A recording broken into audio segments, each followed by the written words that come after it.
Good evening, everyone, and welcome to the regular meeting of the Revere School Committee. It is now called to order. Please rise and say the Pledge of Allegiance.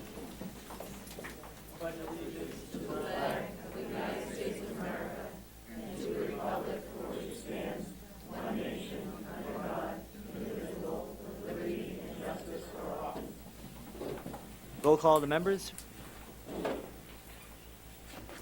Mr. Ferranti. Here. Ms. Gravellisi. Here. Mrs. Rizzo. Here. Mr. Sinella. Here. Ms. Ty. Here. Mr. Visconti. Here. Mayor Arrigo. Here. Mr. Mayor, Ms. Ty. I move that we suspend the rules and go out of the regular order of business Okay. to Motion move to. directly to the section number 9, new business. Second. Motion to suspend. All in favor, all opposed? All in favor, all opposed? Aye. We will move to new business, which is a hearing on the 2019, fiscal year 2019 budget. Dr. Kelly? Thank you, Mr. Mayor. As has been the case for the last several years, we've struggled in the school department to establish a budget because of a change in how the foundation formula has been set at the state level. We were able to work again with the Speaker's office for the third year in a row to establish a pothole fund that will help ensure that we balance the budget. And I'm very pleased to say that key features of this new budget include the restoration of 19 teaching positions, which we've lost over the last several years because of this budget issue that I've spoken about in FY16, FY17, and FY18. In addition, this budget allows us to add one administrative position at Revere High School.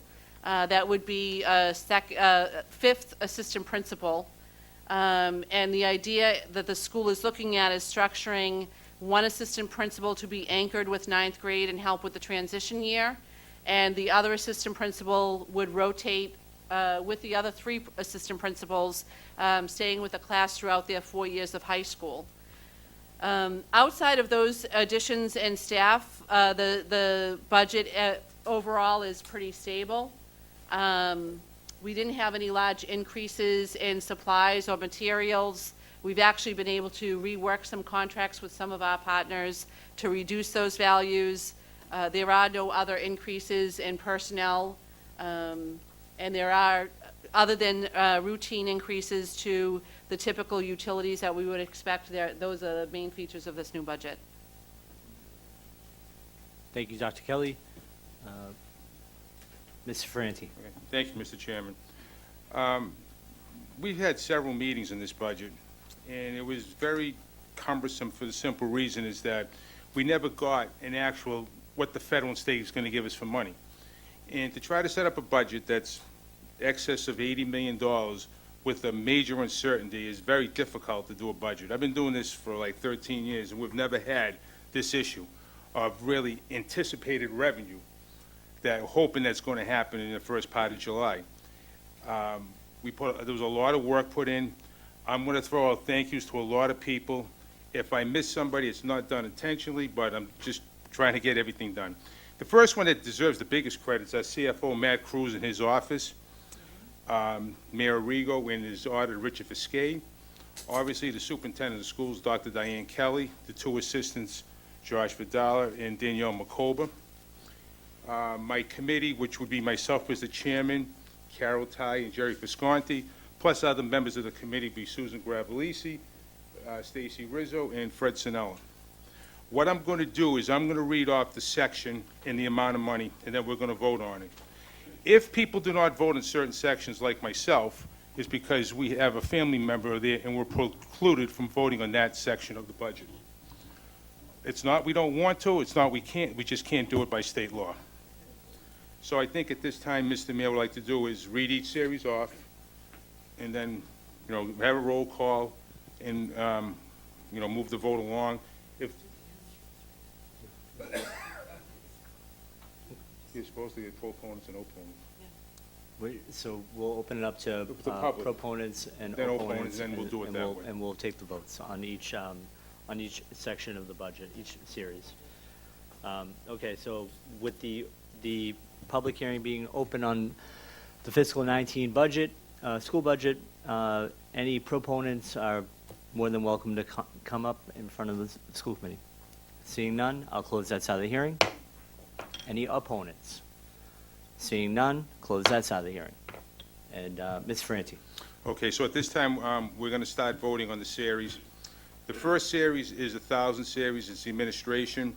The total amount that's budgeted is $2,281,483. So moved. Second? Roll call. Mr. Franti, Not voting. Ms. Gravellisi, Yes. Mrs. Rizzo, Not voting. Mr. Sinella, Yes. Ms. Ty, Yes. Mr. Visconti, Yes. Mayor Arrigo. Yes. All right, Series 2000, instructional services, $53,224,960. So moved. Second. Roll call. Mr. Franti, Yes. Ms. Gravellisi, Yes. Mrs. Rizzo, Not voting, sorry. Mr. Sinella, Yes. Ms. Ty, Yes. Mr. Visconti, Yes. Mayor Arrigo. Yes. The 3,000 series is other student services, $7,754,684. So moved. Second? Roll call. Mr. Franti, Yes. Ms. Gravellisi, Not voting. Mrs. Rizzo, Yes. Mr. Sinella, Yes. Ms. Ty, Yes. Mr. Visconti, Yes. Mayor Arrigo. Yes. Series 4,000, operation of plant/maintenance, $8,571,085. So moved. Second. Roll call. Mr. Franti, Yes. Ms. Gravellisi, Yes. Mrs. Rizzo, Yes. Mr. Sinella, Yes. Ms. Ty, Yes. Mr. Visconti, Yes. Mayor Arrigo. Yes. Series 5,000, employee benefits insurance, $1,336,358. So moved. Second. Mr. Roll call. Mr. Franti, Not voting. Ms. Gravellisi, Yes. Mrs. Rizzo, Yes. Mr. Sinella, Yes. Ms. Ty, Yes. Mr. Visconti, Yes. Mayor Arrigo. Yes. Series 6,000, civic and community services, $167,970. So moved. Roll call. Mr. Franti, Yes. Ms. Gravellisi, Yes. Mrs. Rizzo, Yes. Mr. Sinella, Yes. Ms. Ty, Yes. Mr. Visconti, Yes. Mayor Arrigo. Yes. Series 7,000, building improvements, $844,094. So moved. Second. Roll call. Mr. Franti, Yes. Ms. Gravellisi, Yes. Mrs. Rizzo, Yes. Mr. Sinella, Yes. Ms. Ty, Yes. Mr. Visconti, Yes. Mayor Arrigo. Yes. Series 9,000, programs with other schools, $11,448,000. So moved. Second. Roll call. Mr. Franti, Yes. Ms. Gravellisi, Yes. Mrs. Rizzo, Yes. Mr. Sinella, Yes. Ms. Ty, Yes. Mr. Visconti, Yes. Mayor Arrigo. Yes. And for the final vote, the total school department budget is $85,628,634. So moved. Second. Roll call. Mr. Franti, Yes. Ms. Gravellisi, Yes. Mrs. Rizzo, Yes. Mr. Sinella, Yes. Ms. Ty, Yes. Mr. Visconti, Yes. Mayor Arrigo. Yes. And just one final comment. I want to thank everybody for all their hard work. This was a very tough budget with a lot of unknowns, and hopefully it'll be a lot better next year. The plus thing is we did hire people back that we've lost the last couple of years, so we'll just keep doing the best we can with the money we have. Thank you. Thank you, Ms. Franti. Mr. Franti, as a point of clarification, you had voted yes on instructional services, Series 2000. Did you intend to not vote on that series? Yeah, I did vote in 2000. I think you wanted to not vote on that.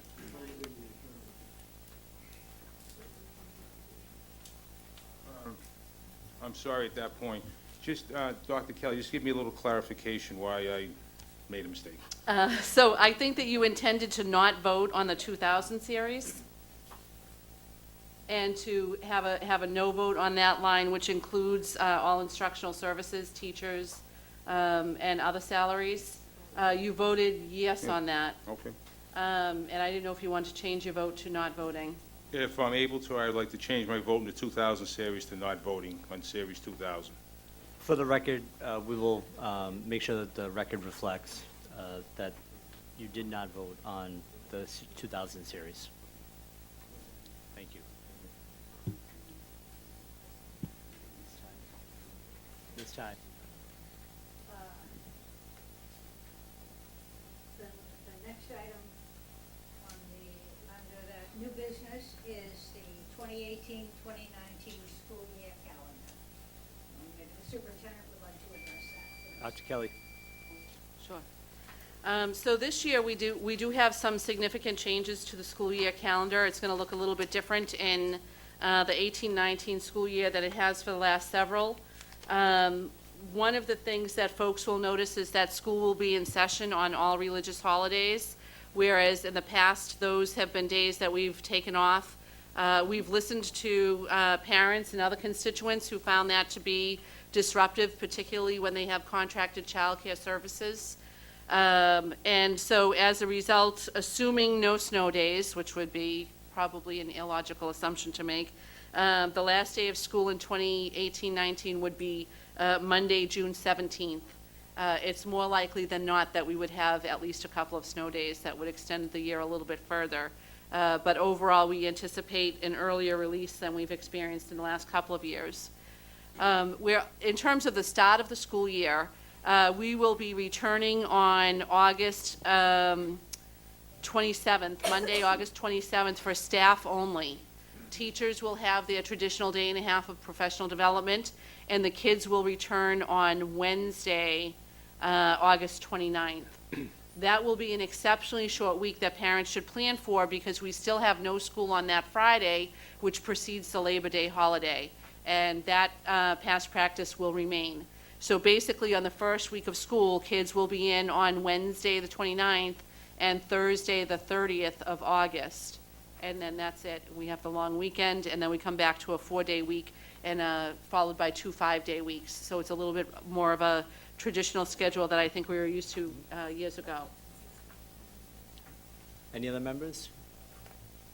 And Ms. we Ty? will have copies of this being distributed when? Because- Once the school committee approves the calendar, which hopefully they'll do in the next few moments, we'll get it up on the website tomorrow and have copies in the schools, in the main offices, which remain open, even though I know today was the last day of school. But probably the easiest place for people to get it will be on the website. Therefore, Mr. Mayor, I move that we accept the calendar as presented to us by the superintendent of schools. Motion to approve the 2019 calendar? Second. Roll call. Excuse me, Mr. Chairman, with Ms. the, Snell. why not advertise it in the local newspaper too, make it available? I think as soon as we approve, we will make sure that it is pushed out to all media outlets as soon as possible. Thank you. Roll call. Mr. Ferranti? Yes. Ms. Gravellisi? Yes. Mrs. Rizzo? Yes. Mr. Sinella? Yes. Ms. Ty? Yes. Mr. Visconti? Yes. Mayor Arrigo? Yes. Ms. Ty? And then the third item under that new business is the memorandum of agreement between the Revere School Committee and the Revere Teachers Association. Happy to say that we have settled a new contract quite amicably. And even though sometimes there are differences of opinion, we conducted our negotiations, I thought, with great respect, with great understanding of each other's point of view, with occasionally discussions that went on for quite a long period of time, but they were all productive. And to understand that the teachers approved it yesterday, that I expect that we will approve it tonight, and that we will move forward and look forward to having another wonderful year next year, and for another 3 years of the contract. And there are points in there that are wonderful for everyone. One is that we were able to make a change in the calendar, so that all of the complaints that we got, as the superintendent said, about the difficulty from the point of view of both parents and teachers of starting a school year with maybe 2 days a week, or 3 days a week, or 4 days a week, and it didn't really work with getting the children adjusted to school. And then, when we had a year such as we had last year, and we're not getting out until June 26th, it's very difficult. So we're starting, I think it's the very same day we started last year, on the 29th, and we've been starting on August 28th or 29th every year for several years now.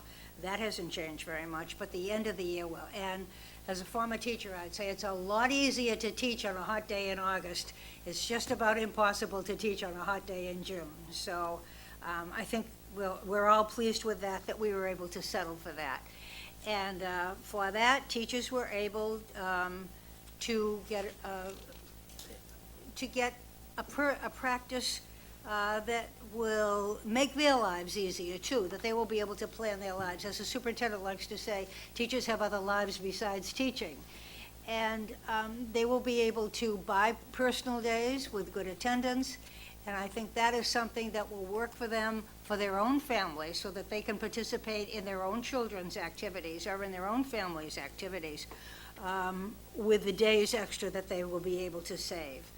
So we have done other things, too, that we have given them a raise, which is probably not as much as we would like to give them as a raise, but I want to give a particular thanks to the mayor about that and to the superintendent for very good budgeting over years, that we have been able to reward good teachers for the good work that they do in the school system, with a percentage raise first of 2.5, then of 3.0, then of 2.25, with an increased amount for longevity. We want our teachers to stay here for a long time. We don't want to teach them how to teach and have them leave. So we felt that it was really important to do that for them. And then some of the other things on the scheduling. We have increased the time for children in school, the teaching time. And since the superintendent was a math teacher, I'll let her explain exactly how the extra time works. Sure, I'll be brief. Because teachers are contracted to spend extra minutes, to be in school extra minutes before the kids arrive, and stay for extra minutes after the kids leave, we were able to work with them to encapsulate some of that time in the student day, particularly at the elementary level. So we won't see changes at the middle school or the high school, but at our elementary schools, at the Lincoln, at the Garfield, and at the Beachmont in particular, we're going to see the student day starting 5 minutes earlier, so the kids will start, 10 minutes earlier. The kids will start at 8:25 instead of 8:35. And the day will extend by 5 minutes. Instead of being released at 2:40, they'll get out at 2:45. And what we're able to do with that extra time is extend the length of their encore periods. So right now, our elementary kids have only 30 minutes of music or art or phys ed. We're extending that to 40 minutes so that the teachers really have time to set up a valuable lesson. Right now, we find that with a 30-minute encore period, by the time they get the kids in and get them settled, it's almost time for them to start packing up and cleaning up, and especially with the little kids, it's just not helpful. We want to help our kids do better in school. We have read research that says when kids spend more time doing music, doing art, doing phys ed, they do better academically. So that's another reason we wanted to extend those periods. And it also helps us build in a block at each of those schools where we can do customized intervention depending on what the individual child's needs are. So we anticipate that some students, if they excel academically, could take an enrichment course that pushes their thinking even further, whereas our struggling readers could have some reading intervention built into the day every day, and then it's not that they have to come after school for extra help or be pulled out of their regular reading class and feel maybe like they're a little bit different than other kids. So all of these things, we're really appreciative of the teachers helping to work with us to extend that time for the kids. It really lets us customize the schedule more to meet the individual student needs. So. Thank you, Dr. Kelly. Motion to approve the RTA contract? Mr. Mayor, I move that we approve the memorandum of agreement between the Revere School Committee and Revere Teachers Association as presented on the agenda tonight. Second. Second. Roll call. Mr. Ferranti, Not voting. Ms. Gravellisi, Yes. Mrs. Rizzo, Not voting. Mr. Sinella, Yes. Ms. Ty, Yes. Mr. Visconti, Yes. Mayor Arrigo. Yes. Mr. Mayor, I move that we go back to the regular order of At this point, we will go back to the regular order of business. Dr. Kelly, We're gonna spring be- athletic recognitions. Yes, and I'm going to ask our athletic director, Frank Shea, who's here with us tonight, if he can come up.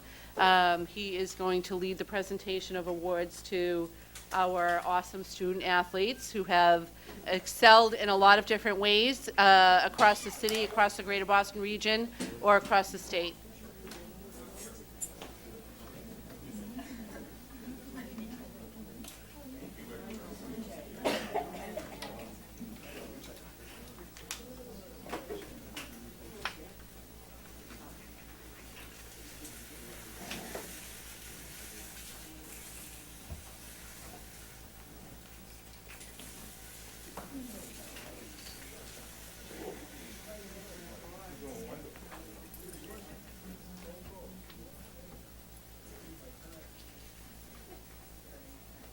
I'll just say, we thank everybody for their patience. Mr. Ferranti recently had a medical procedure and wanted to make sure he was here for these important votes tonight on the budget, on the calendar, and on the teacher's contract, which is why we moved that section of the calendar ahead of this. But we really do appreciate your patience and support. Thank you, Dr. Kelly, Mr. Mayor, school committee members. Tonight, we're going to honor our winter and spring student athletes from the Northeast Conference Selection Committee. At the end of each sports season, members of the Northeast Conference, which is now a 16-member conference, vote on all-star teams and select athletes. We're proud to have a number of them here tonight. We understand that this being the last day of school, some have already gone on to college or have other commitments, but we have several people we'd like to honor for their support and their tremendous ability that was, again, voted on by league affiliates, not just members of Revere High School. Our first award is our Coach of the Year Award in boys tennis, and it goes to Mr. Michael Flynn.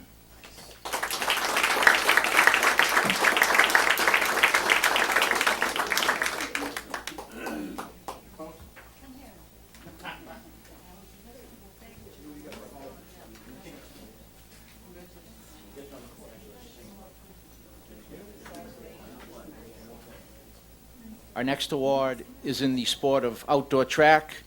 Our NEC All-Star is Hannah Fitzpatrick.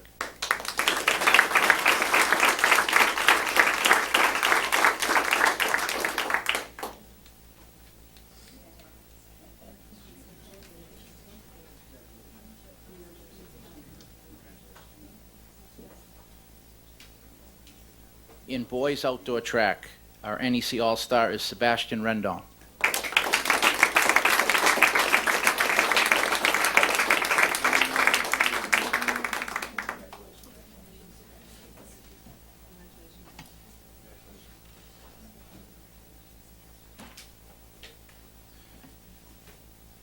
In male swimming, NEC All-Star Andre Cavalas.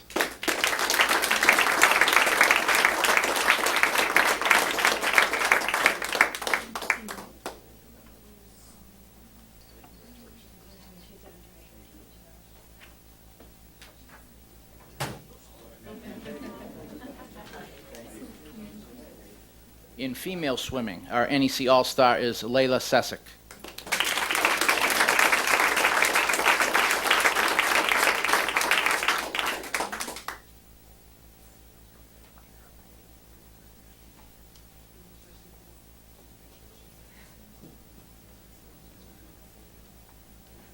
In girls basketball, we had 3 recipients. I know that all 3 of them can't be here, so we'll just name them. We had our NEC All-Conference MVP, Valentina Pepic. And our NEC All-Stars, Tatiana Icoviello and Emily DiGiulio.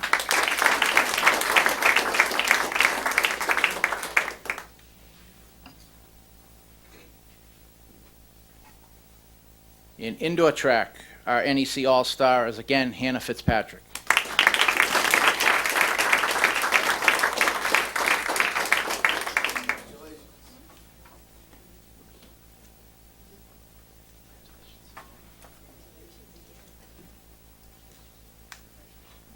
And our male athlete in indoor track, I don't think he's here tonight, but Lucas Barbosa.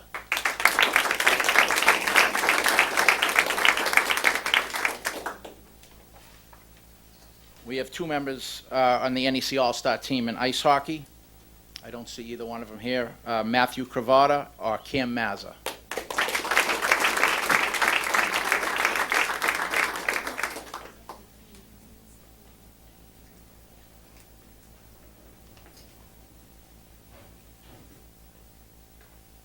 In boys tennis, Riaz Butt Garcia.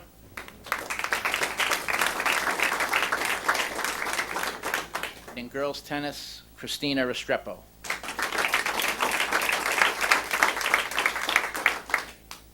In baseball, our NEC All-Stars Emilio Leone.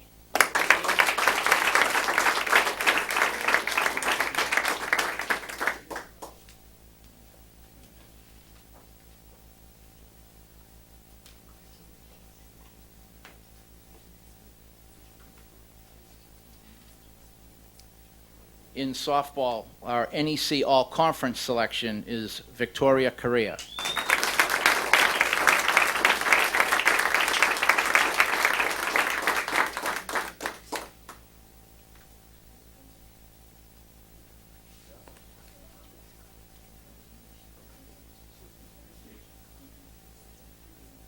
Also in softball, our NEC All-Star Olivia McManus.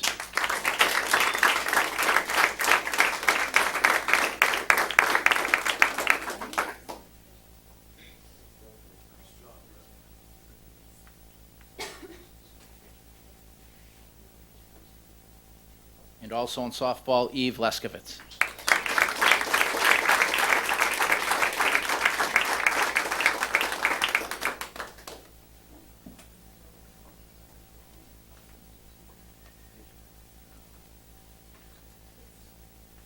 In boys lacrosse, we had an NEC All-Conference player as well as the Boys League Offensive MVP, Eric Boer.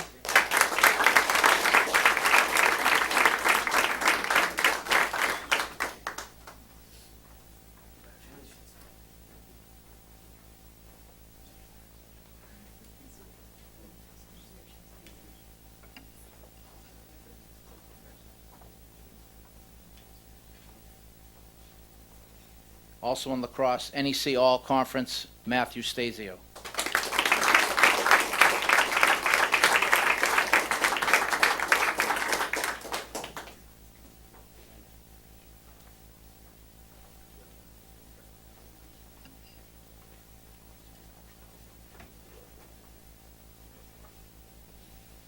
Again, in boys lacrosse, NEC All-Star Richard Brianna.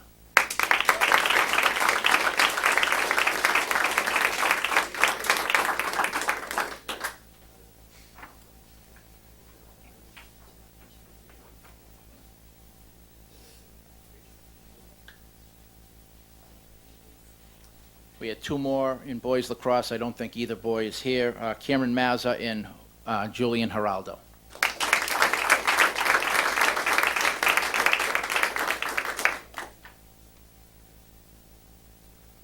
Moving on to girls lacrosse. Girls lacrosse had an undefeated league season, first time in school history, finishing 8-0. We have several members of that team. First and foremost, she's not here right now, NEC All-Conference and also an Eastern Mass All-Star and a Northeast Conference MVP, Kiana Napolitano.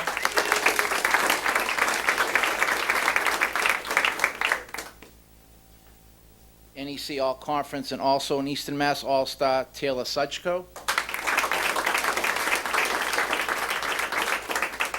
NEC All-Conference, Danella Ortiz Bonilla.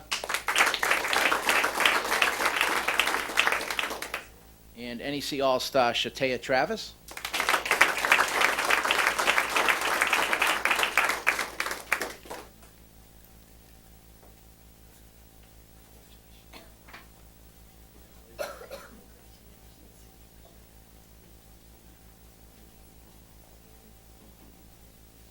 Again, not able to be here tonight, NEC All-Star Emily DiGiulio. NEC All-Star Marina Robinson.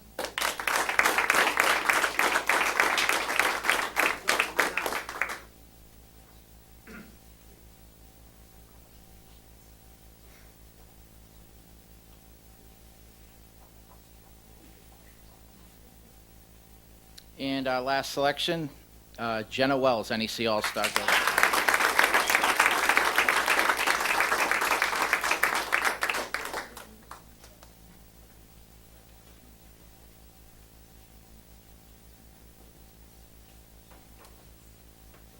Again, I'd like to congratulate all our athletes. We had a very successful winter and spring season, and we hope to continue that into next fall. Thank you.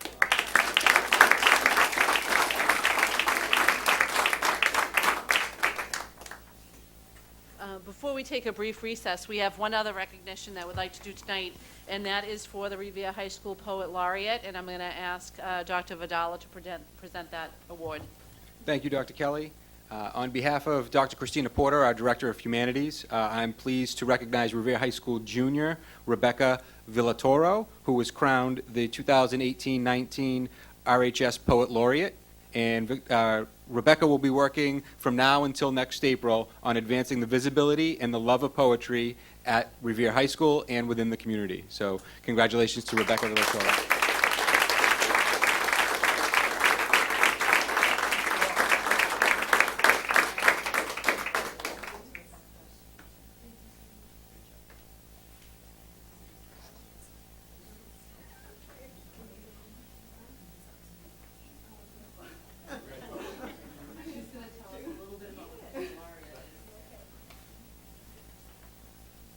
Basically, the Poet Laureate is it's a contest.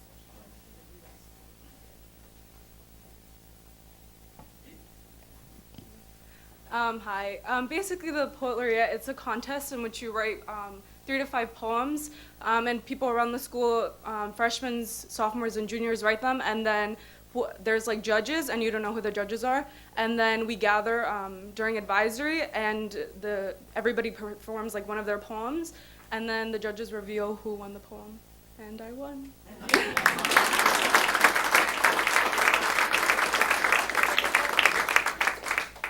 Sure, I can try to find it.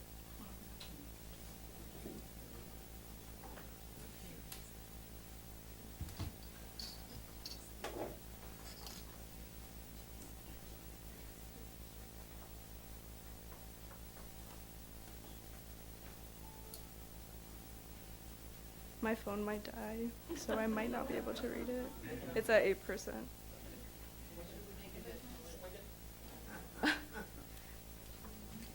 My captain, my captain. Yeah, I don't think it's gonna work. My phone's gonna die.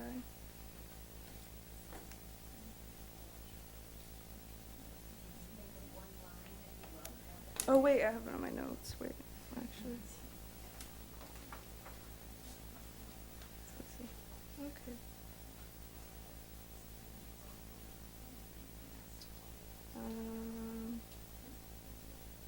Okay.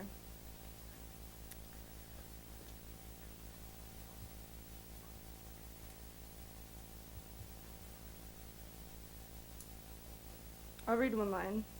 Every single breath that left our mouths was dedicated to the other.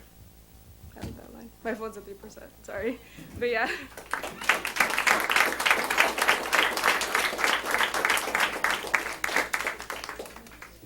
At this point, we're going to take a 5-minute recess to allow for everyone to take photos and whatnot. So, 5-minute recess.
You'll notice one change. The mayor did have to leave as he had another obligation. And so Vice Chair Carol Ty will be taking over the meeting.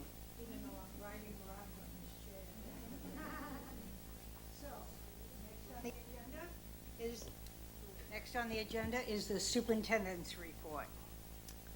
Thank you, Ms. Ty. So first, I want to say that it's been a long and exciting day for us today, as it was the last day of school in Revere. All of the kids had a half day. Most of the high school kids were finished yesterday, unless they had makeup exams to do. So we're really excited to be here tonight. It's really just an exciting day to be here. So we've got 3 items under the superintendent's report. The first is a grading subcommittee progress report, which STEM Director Matt Coster is here to deliver. After that, we're going to have a report, or several reports actually, from members of our Parent Leadership Training Institute. Each of them has a project that they've worked on for several months, put a lot of time into. I know some of them were able to leverage their kids' knowledge of technology to put together reports and help them get their research done, which is great. And then after that, we have introduction of our 2 new principals. First, Donna Bonarigo, who's going to be the new principal at the Paul Revere Elementary School, and Melissa Lomas, who's going to be the new principal at the Hill School. So quite a bit coming up, but I'll invite Mr. Coster up first to begin his presentation.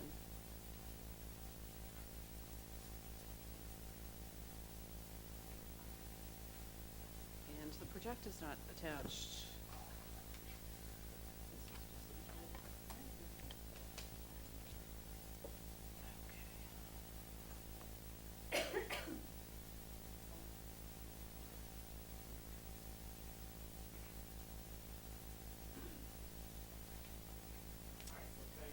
Dr. Kelly and the school committee. So I'm here to present an update on the grading subcommittee and the work that we've done. This is now our 2nd year collaborating together to look at our grading practices and identify places where we can make improvements. So on our first slide, we have our essential questions that guide our work, and these questions are: in what ways is consistency with grading important, and how can we establish a greater level of consistency with grading? So here I have an example of 3 students that I just want to walk us all through to hopefully wrap our heads around some of the work that we're trying to do with our work in the grading subcommittee. So I have 3 students here: Mercy, Felix, and Antonio. And on Unit 1, they all received an 80, which is a B-, which a lot of us would say is good. They have some good things that they've done in Unit 1 and, maybe some place where they can improve. But the question is, are they ready for success in Unit 2? So if we turn the slide and we look at just digging a little deeper into how they did in Unit 1. So Mercy was consistent in all the standards that were covered on Unit 1. So she received an 80 in all 3 of those areas. Felix started off with some struggles, but then improved. So if the work of the other standards built off of the work from Standard 1, Felix is now in a good spot, and he's ready to go on to to Unit 2. And then Antonio, he started off doing really well, and then he really struggled on Standard 3. So if Standard 3 is a really important standard, he's going to now struggle in Unit 2. So even though all 3 of these students received the same grade for Unit 1, they're in different spots. So if we look at this in a different way, and if we look at it by complexity levels, so more challenging or less challenging work. So in this situation, Mercy struggled with some of the memorization type work, some of the lower demand work, but really did very well with the moderate and high complexity work. So what we would say is, Mercy, we want to work with her on maybe some better strategies with that low demand work, but she's really in a good spot with some of those transferable skills that are really important for college and career readiness. Whereas if we look at Felix, he's almost the opposite story. He did really well with the low demand stuff, but when the work gets really complex, that's when he has struggled. So that would be an area where we want to support him, because his grade on the high complexity work was only a 50. And then Antonio was consistent all throughout, had that 80. So one thing to keep in mind is even though all three of these students received the same grade, how they got there was significantly different. So we just have one more example for you here. So same sort of thing, same three students, they ended up with an 80, looking at what we call their habits of work. So habits of work are the effort that students put into getting the mastery that they end up getting. So completing assignments on time, support, like being a good member of the classroom community. So in this situation, Mercy struggled with some of the punctuality that she turned in her assignments, maybe didn't turn in some assignments, but when it comes to academic mastery, really had high levels of academic mastery. And you see Antonio is sort of the opposite story, has really good habits of work, but didn't achieve as at high levels. And so even though all three of these students ended up with the same grade, how they got there is different. And what's important to us in the work of the grading subcommittee is the type of feedback that we're giving to students to support the students and their parents and guardians with finding out what are the best next steps for continued growth. So if we turn the slide, one of the things that we've worked a lot on the last couple of years is identifying what are some limitations with traditional grading practices. So one of the limitations is that we often combine multiple indicators to determine a student's grade in a class or course. So we're combining things like your habits of work, your punctuality with turning in assignments, your completeness of assignments with academic mastery, and even at times things like behavior factor into students' grades. And it's not to say that any of those things are not important, they're all very important, but we just want to make sure that there's clarity with where a student has strengths and where they have next steps for continued growth. Sometimes traditional grading practices don't foster certain attributes that we know are important for success later on in life, like growth mindset and perseverance. So sometimes if you take a test and you do poorly on the test, and then we move on to the next unit, we don't have you go back and retake and revise work, we're not fostering a growth mindset. We're not developing ideas of perseverance for you. And then lastly, at times, traditional grading practices can be really demotivating for students. If you struggle early on in a quarter, if you struggle early in a unit and you feel like there's no chance to pass a class or improve your grade, sometimes students might give up. And we want to develop a system where at all points students feel like they have hope and that there's a reason to keep working and keep trying hard. So the grading subcommittee, this is now our second year of collaborating. So we have a team of teachers and administrators, and we meet monthly to identify next steps with our grading practices, identify places where we can make improvements. We've worked to identify long-term goals and also short-term actions that we want to take with our grading practices. We realize that the area of grading is an area of education that's often been not explored and not really reformed, and we're taking steps to improve our grading practices, improve the feedback that we give to students and their families. Members of the subcommittee have developed and facilitated professional development over the last year and a half for the other educators in the district who aren't on the subcommittee, so to support educators with identifying work around habits of work that we can do, or competency-based learning, or aligning assessments to clear learning targets, things like that. We've had professional development to support our educators. That's a list of all of the members of the district who have served on our grading subcommittee this year. So we have over 40 educators from across the district. When we work in grade band teams because some of the next steps are focused around different grade bands. Obviously, K2 has had a standards-based report card for a number of years, and they're working to revise that standards-based report card, and the work that's happening at the middle school and high school are a little different, but we meet at the same time, and we try to make sure that our next steps are vertically aligned so we can have a nice grading and reporting system for our students to do the things we want to do. So this just highlights a typical structure of our meeting and some of the work that we've done. We realize that we have a lot to learn, and we have a lot of areas where we can grow and improve our beliefs and practices around grading. So we've spent parts of every meeting trying to engage in activities to push our belief systems, change our belief systems. We've read a lot of professional literature around effective grading and grading reform ideas, and We also have a lot of time for the members of the subcommittee to collaborate in grade bands, but also to hear the ideas and thoughts of their colleagues in different grade bands. So at times, the K2 team will be collaborating with the 3-5 team. Yep. So one of the things that we really are trying to make clear for all of us in the system is that the work that we're doing to reform our grading practices and to improve what we do connects and aligns with a lot of the work that we've been doing in the district for the last 10, 15, 20 years. It aligns to effective standards-based instruction. It aligns to opportunities for students to retake and revise assessments. It aligns to the work that we've done with standards-based report cards. So it's not that we are completely changing everything we've ever done. We're just trying to better connect and align a lot of the practices that we've had in place.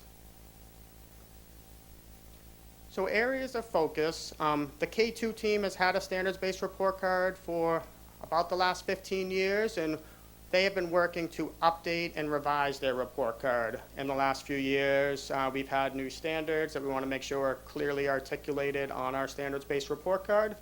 The grade 3 to 5 team has been working on developing a standards-based report card in order to implement that, and the plan is to implement that in the fall.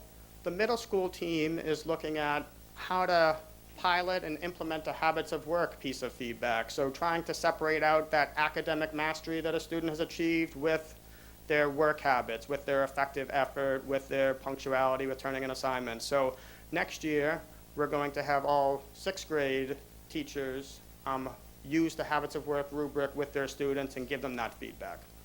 And the high school team has been looking at ways of including a habits of work piece of feedback into their work with students, and also providing a standard syllabus template so all students and families will know where certain information appears on a syllabus. So when do you have those opportunities for retakes and revisions and what that looks like, so it's clear from one class to another.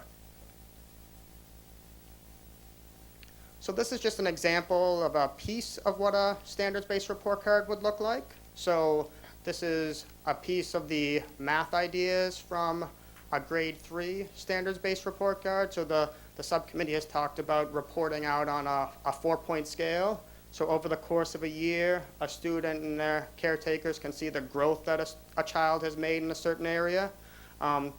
So these statements are statements that are aligned to the standards and have been adopted from our standards. And this is a piece of the habits of work type feedback that we would envision. And this would not appear on the report card in this format. This is the rubric that students would receive feedback on during class from their teacher.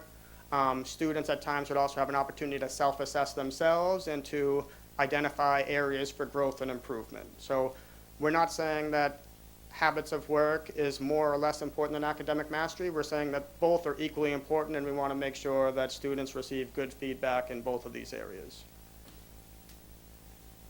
So for next steps, we realize that we have a lot of work still to do in this area, and we want to devote a lot of our district-wide professional development time next year to support the implementation of some of our improvements related to grading practices and to support teachers with implementing these next steps.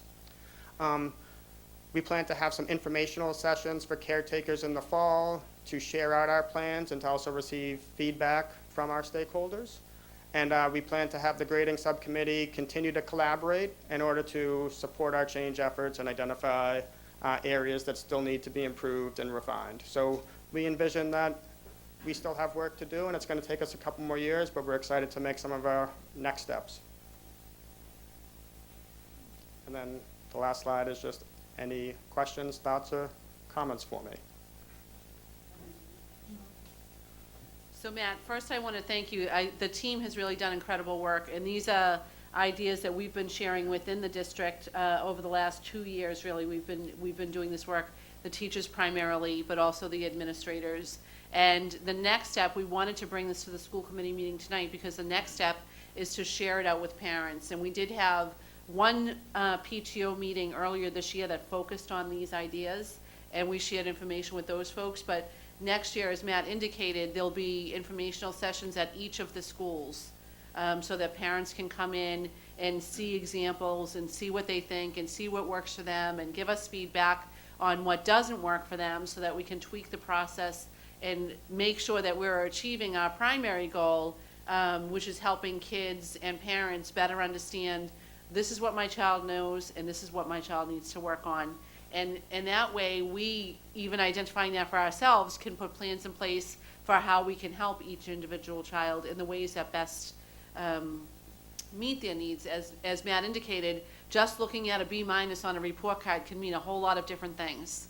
And especially looking at a D or a D-, when that means a lot of different things, it's much more critical that we know what those things are so we can ensure that grade goes up and not in the other direction where it could be problematic for the student. And one of the ways that we give students agency is by helping them to understand where they stand academically and what they can do to improve, what areas they should focus on. Right now, we largely live in a place where kids just get a number on the top of the paper and it doesn't mean anything. They don't know what their next steps are. They don't know how to improve their performance. And those are the things that we want to turn around. We want to make sure the kids know what they need to do to improve, and we want to make sure that parents know what they can do to help their kids.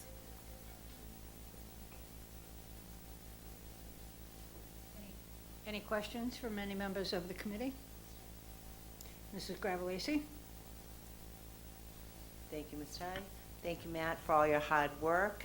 Most of the questions I had, you answered throughout your presentation.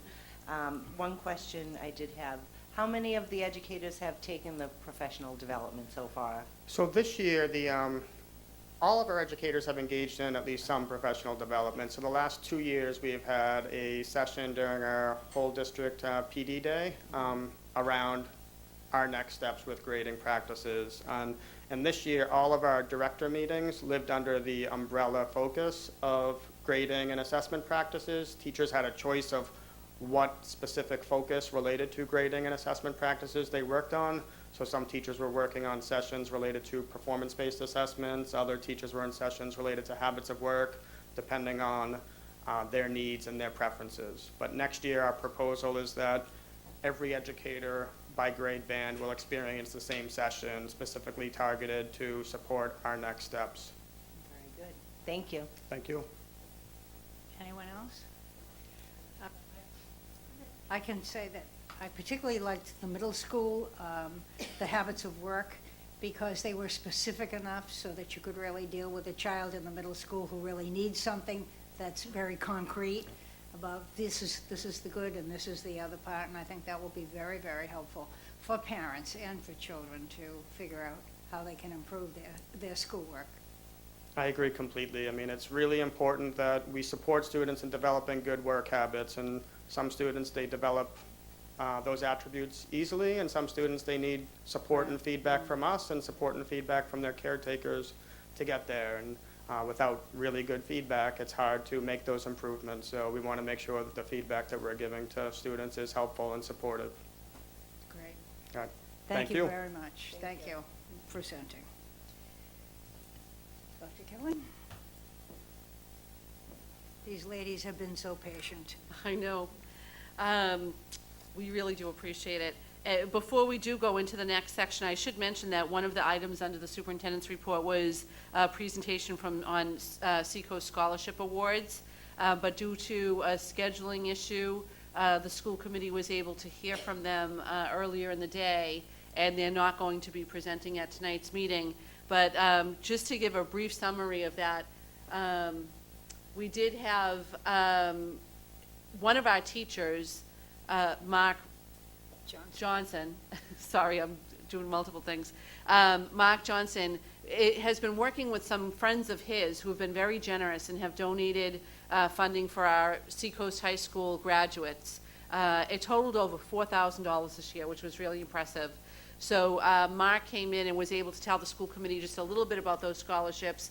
There were 11 awards given to kids who were graduating seniors who wrote an essay on a topic that they found interesting, and that qualified them to earn the scholarship as long as they were moving on and graduating. And there were 2 other awards from an anonymous person who gave $500 each to 2 students who have overcome significant financial odds to graduate high school. So we're very thankful to Mark and his friends for their support of the students at Seacoast High School and their ability to value what these kids have to share with the world. So we were really excited and thankful to Mark and Principal Magno, who was also present, and of course Mark's friends. Thank you. Next up on the superintendent's report is our Parent Leadership Training Institute presentation. And we have a number of different presentations from several members of that group. There were, I believe, 15 people who participated in the Parent Leadership Institute training. And we have a number of presentations. The first one is on safer schools.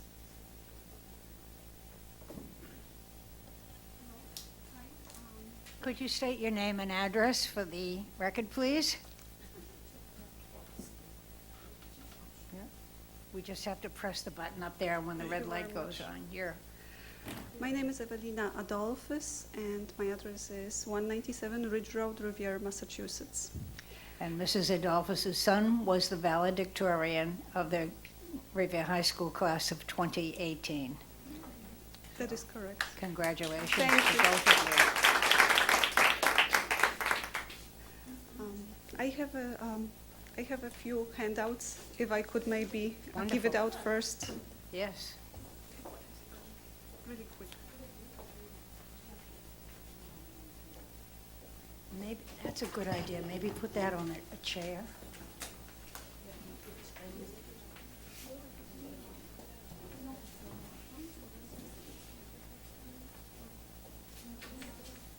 For the superintendent, okay.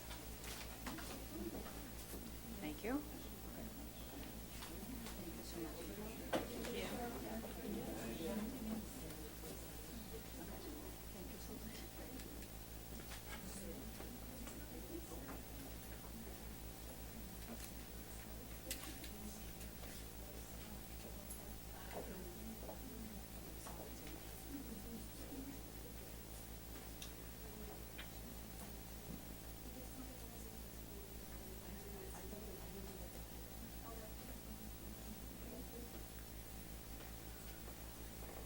All right, so hello everyone, good evening. Good evening, Superintendent, good evening, school committee members. Good evening, everyone. First of all, Could you, Mrs. could you push push the podium a little bit forward? is that all right? That's good. All Can right. everybody see and hear? Is that all right? Yep. All right, thank you. First of all, I wanted to say thank you for having us here today. We are a group of parents, parent leaders, who just graduated from Parent Leadership Training Institute program, which was organized through Revere High School. And we will be presenting a few community projects.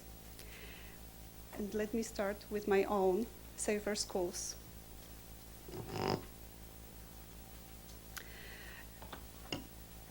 I would like to thank God for the opportunity to participate in a PLTI program, which was very enriching, and also for the ability and strength to complete the required community project.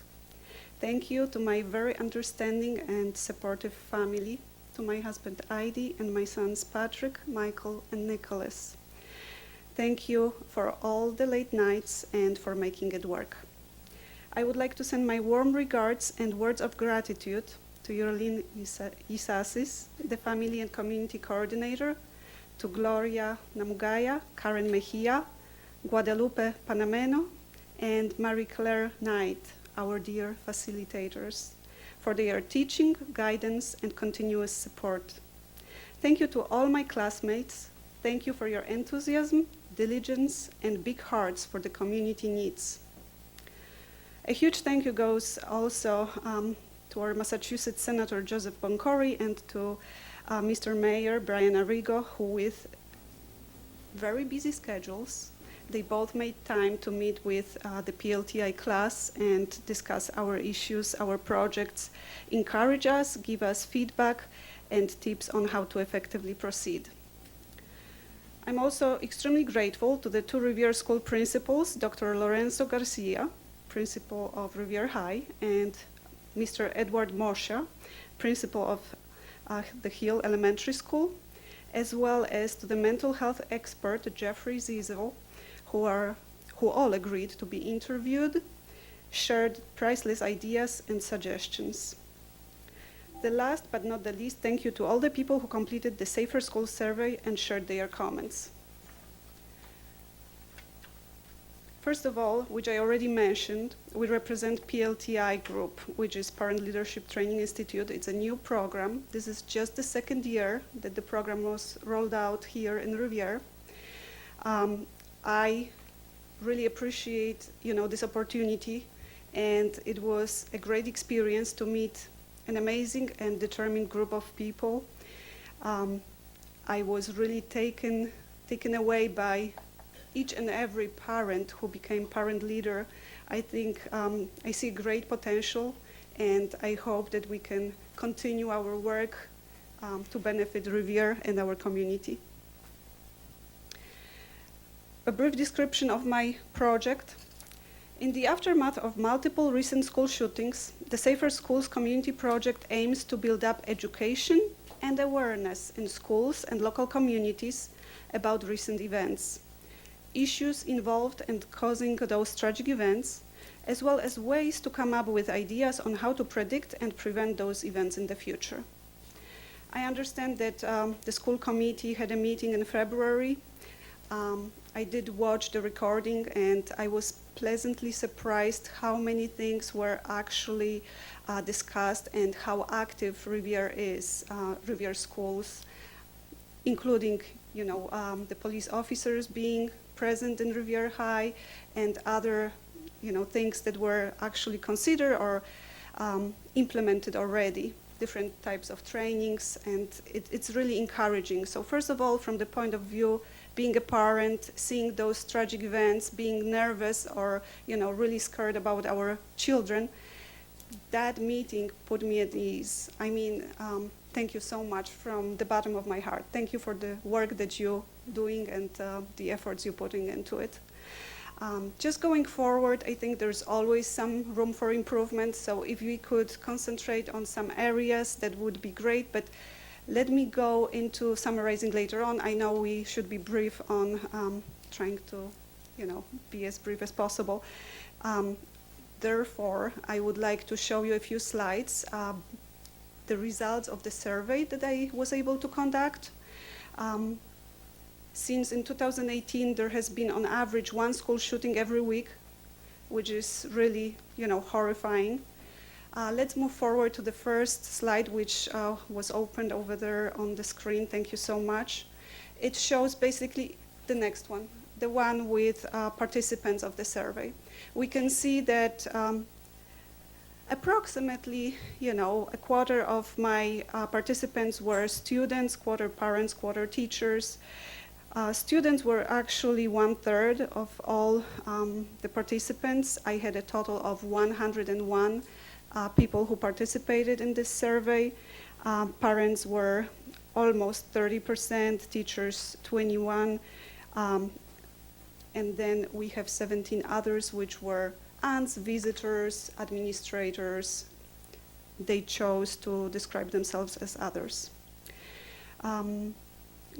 If we can go to the next one, I just want to show you that it was across the board. We don't have just the students or just the teachers. I was able to not really interview, but gather these surveys from different type of participants, meaning age, sex, as well as background. Talking about age, we see that the highest groups were between 16 and 20 years of age, 22 participants. Another 22 participants were 41 to 50 years old and 31 to 40 years old, approximately 20 each. The first one was 20, the second 22 participants. The next slide, please. Next tab, thank you. 1/3 males, 2/3 females. If we could move to the next one. one of the questions on the survey was, do you feel safe in school?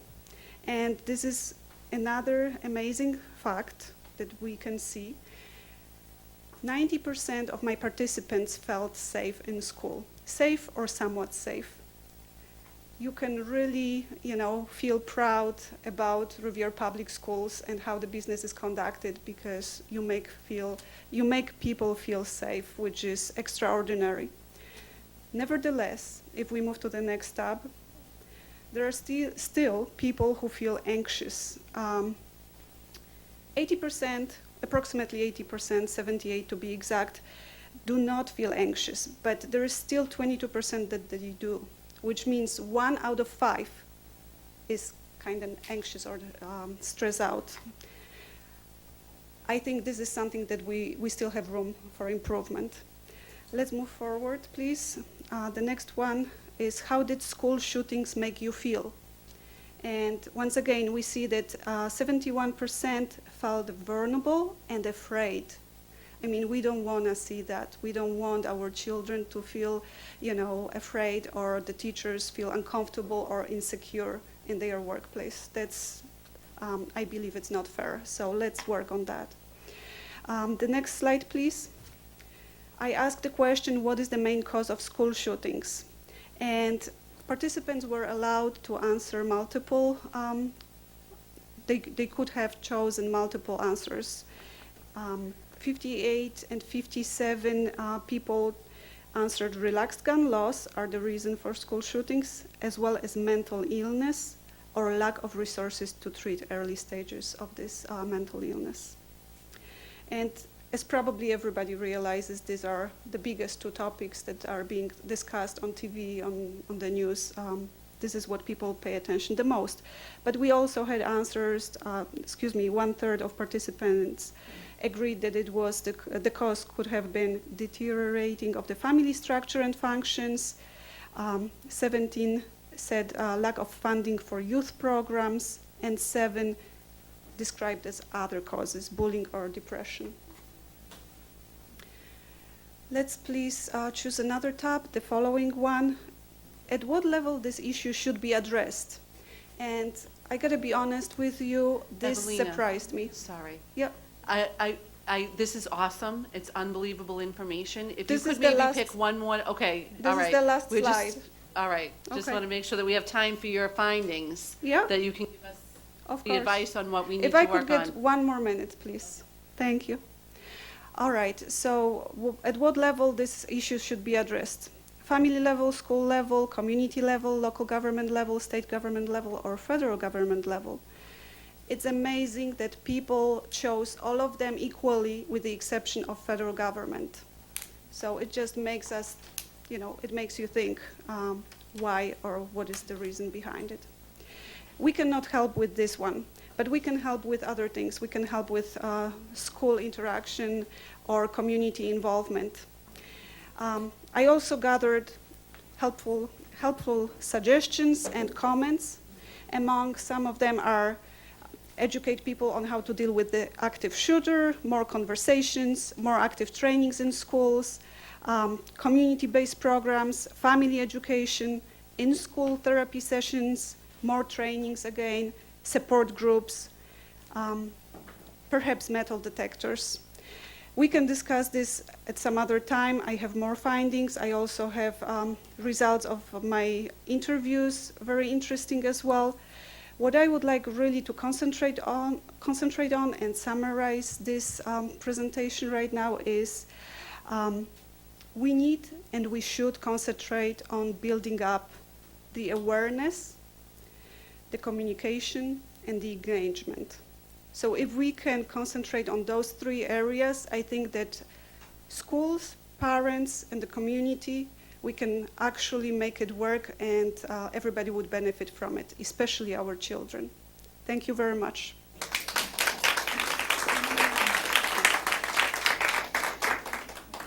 Mrs. Adolphus submitted an essay, an opinion piece to the Revere Journal, and they published it. And I encourage all of you, they are always looking for opinion pieces and they're looking for different people. I encourage all of you to submit whatever you have and whatever whatever point of view. We love to hear from parents, and I'm sure that the Revere Journal would be happy to publish anything that you submit. So do it. Next, Dr. Thank you, that's awesome, awesome information. The next presentation is on Spanish Ludic Learning Club for Early Education.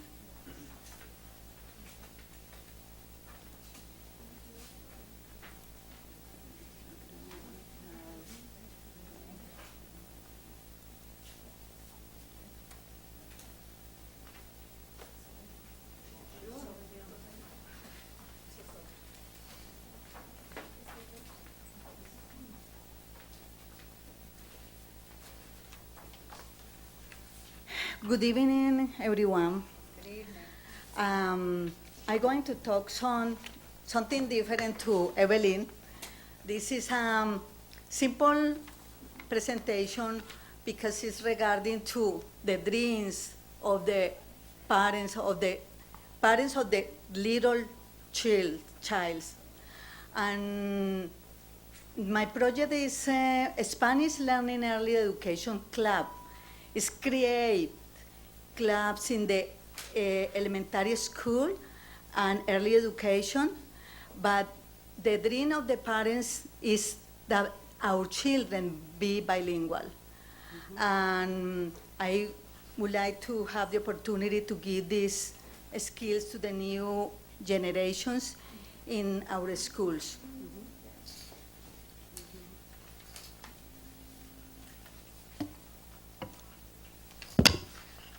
Why learning Spanish is important for the English-speaking community?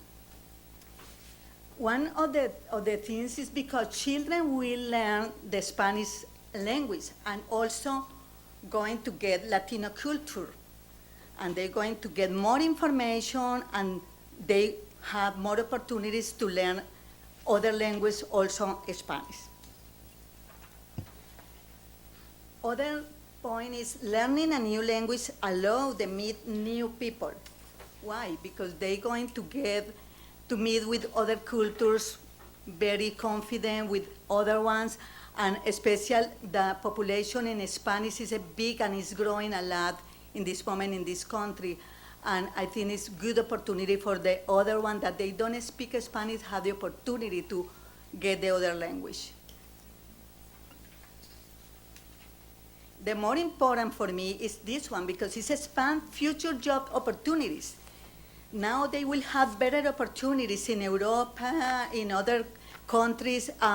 They speak 2 and 3 languages, and we need to work for our new generations to encourage them to speak 2 languages or 3 or more than we can do. Other point important is kids become smarter. You know why? It's not saying one person or one children that speak monolingual and one that speak 2 languages or 3, because they receive more information, the brain is growing because they are receiving more information. Very simple. It builds up your self-confidence.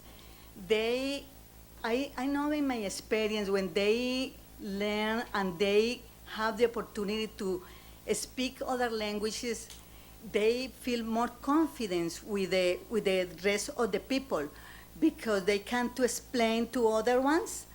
And my example is my son. My son is 5 years and he speaks 2 languages very well. And he feels very confident in English and very confident in Spanish. Other point is it complements the academic and intellectual development of children. Really, it's very, very interesting how they're going to receive information in both languages, and they have double opportunities to receive information in English and in Spanish, and they will be better, really better to get 2 languages. This is the tricky part, how I will implement this program.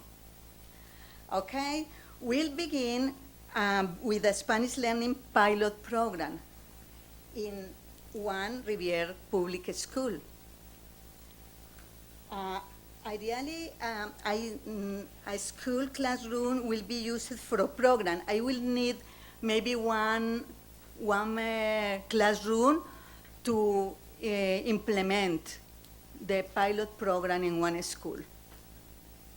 The curriculum will include methodological aids such as ludic. I know that the name of the ludic is very new for everybody here. I want to explain a little bit what I mean ludic. Ludic in simple expression is they're going to learn playing. In the moment that they play, they feel comfortable, they feel fun, and they have the opportunity to learn easy other language. And this is the ludic that we apply in Spanish countries.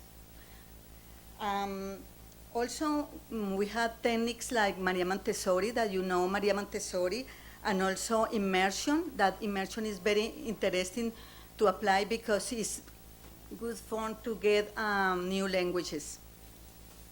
With this education program, kids will learn areas of academic focus and also history, social science, technology, because we apply programs and softwares that supported the language, maths, art, dance, music, and painting.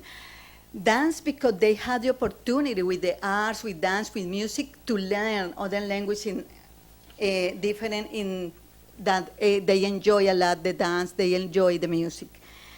Also to promote a complete education that allows you to improve your relationship with others, like create circles. Create circles is good, you know, because the education now, we need too much to implement values. Implement values is very important in the different language. This is one example: self-control, value, respect, empathy, tolerance, patience. And for the create circles with them, they're going to learn another language, but they're going to support in the English language also. Now I'm going to say something fun, because ludic is something fun for learn. I have a few ideas, fun ideas, that is a plan to implement the program. Is have a Spanish language movie night. It's one example that we can do for doing better. Host a salsa dance party or lesson. Take a field trip to a local restaurant to enjoy Spanish food and culture. Design clubs or maybe teachers with the Spanish. Learn to cook authentic dishes. Invite a mariachi band to play in our schools, why not? Invite a dancer to demonstrate a Latino dance like cha-cha-cha, bachata. I had the experience in Beachmont School. We did and was very successful with them. Create and post inspirational quotes and greetings in Spanish around the school. Compete for scholarships, because when they feel that they are doing very well and they are working more, they can to compete for scholarships also. Start maybe one book or newspaper, why not? Thank you.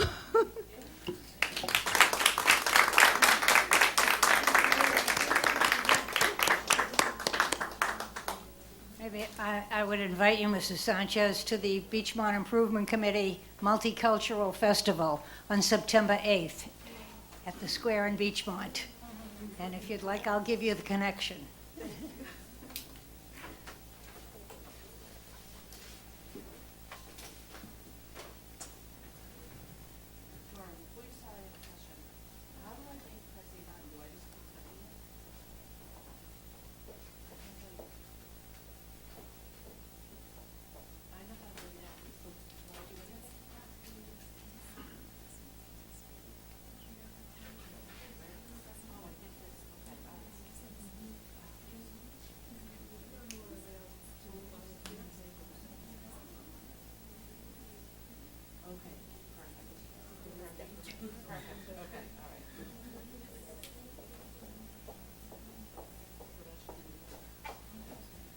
Our next presentation is on physical activity in the Revere Public Schools. Good evening, everybody. My name is Dora Iguita. I'm a parent leader of the Revere community. My project title is Physical Activity in Revere Public School. Why I focus on this project? Because many of the community has a passion for sports, and sport is equal health. Physical activity in Revere's public school. Can you put this video? Yes. Yes. This is a sample, just the 3 first years of the freshman, sophomore, and junior, just the choice they take physical activity, and we can see no many chances. This is the first 2 quarters, and the next 2 quarters.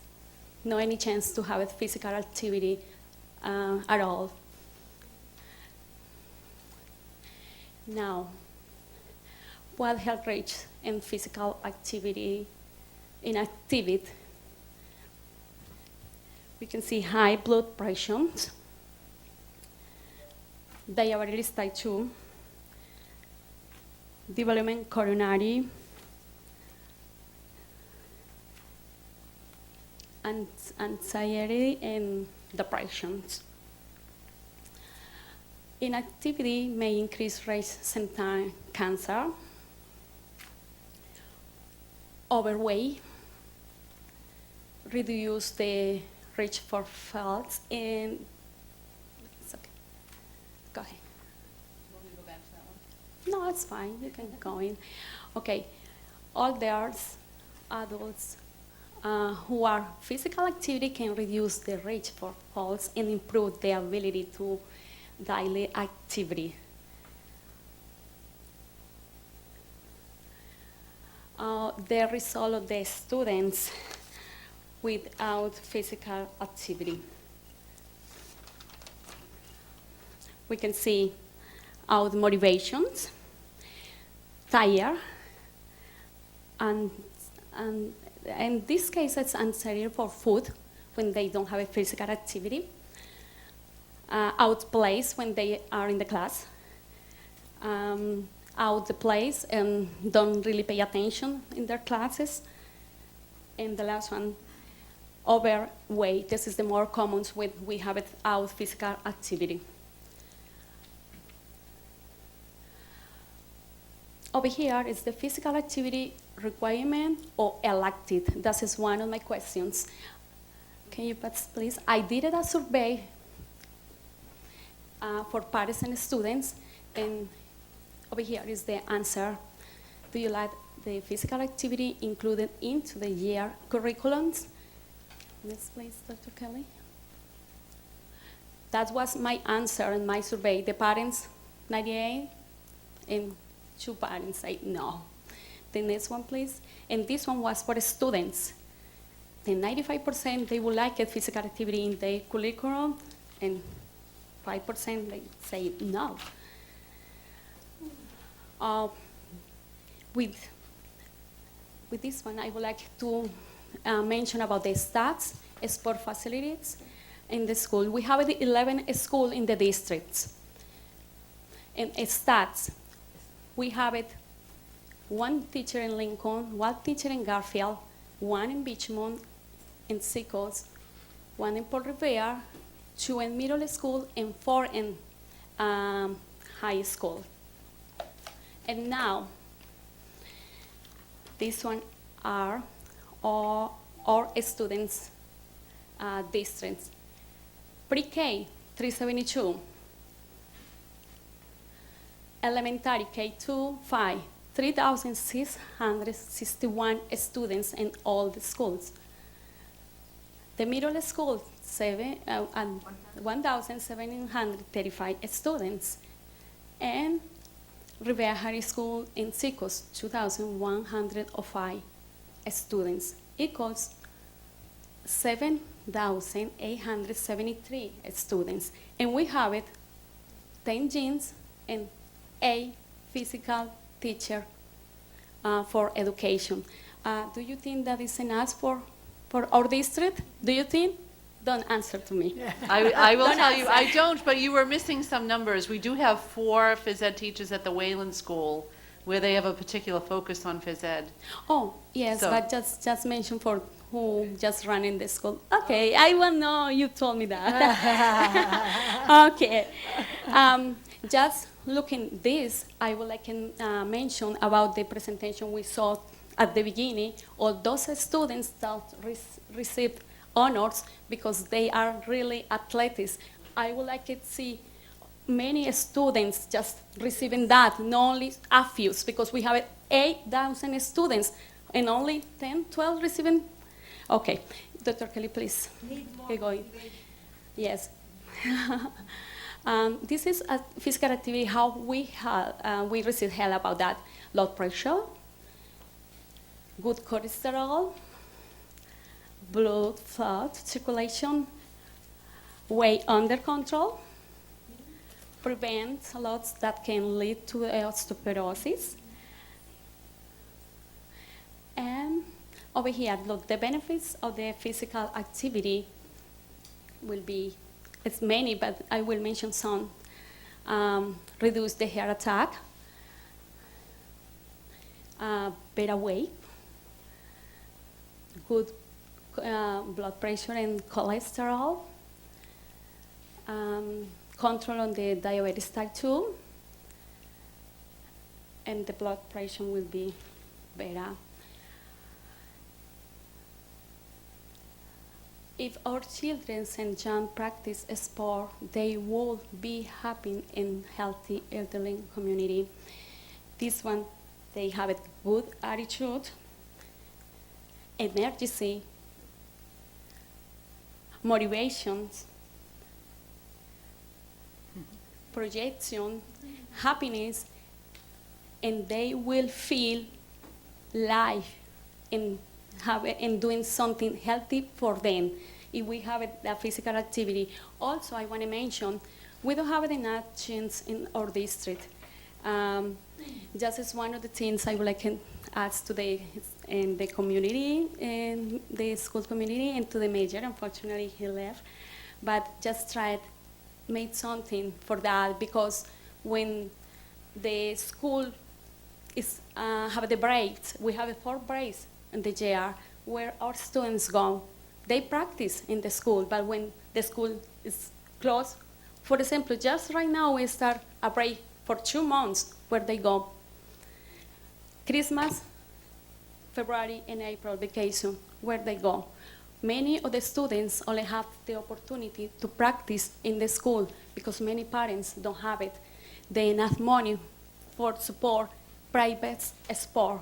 We need something about that, and we will have it really healthy students and really healthy elderly community. Thank you very much for your time.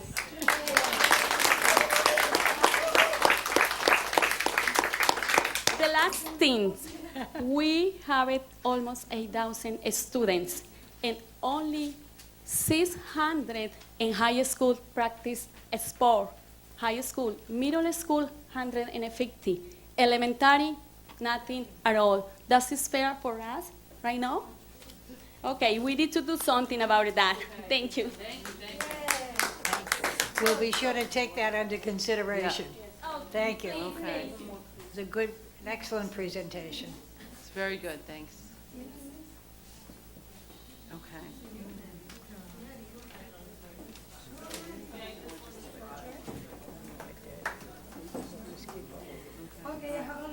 Okay.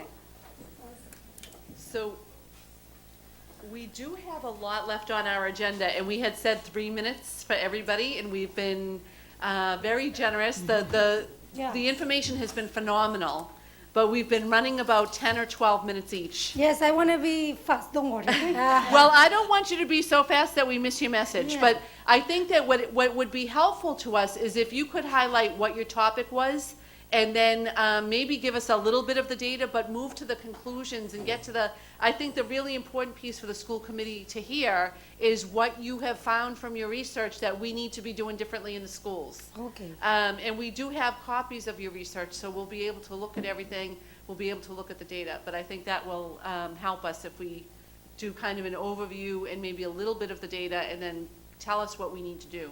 I sent you my PowerPoint. You did, yes. Oh, I'm sorry, I'm going to close this Okay. one. I've got the next one. Hi, everybody. So, I'm so happy because I know a lot of people now. My name is Natividad Hernandez. I'm from 271 Fenus to Revere. All my kids starting over here. And my project, my objective to this, my project is Revere, we are off school suspension. My objective in this program is to not suspend the children for the school. Send it to the home, still suspending in the instant in the school. Give you then thing to do without the school. For example, help to the teacher, clean to the classroom, organize to the library, and not to send to the home, because what happened, you think they have something positive when we suspend the kid and send to the home? For example, see the mother is not in the house, what do they do, the kid doing?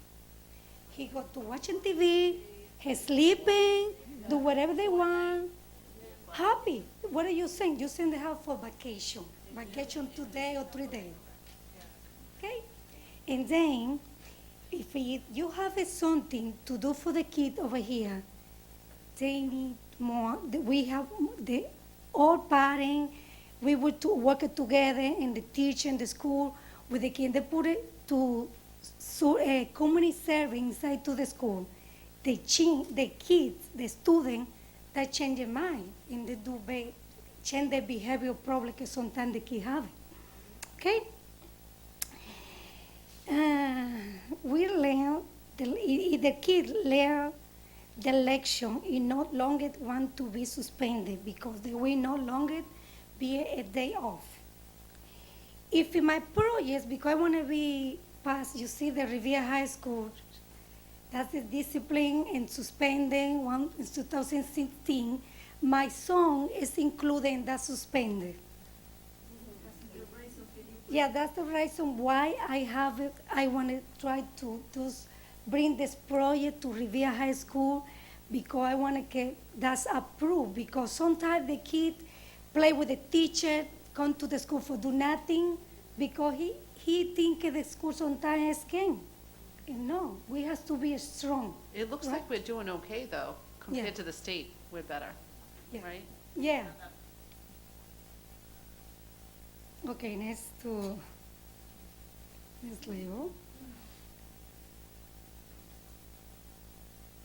We pass another one? Yeah. Okay.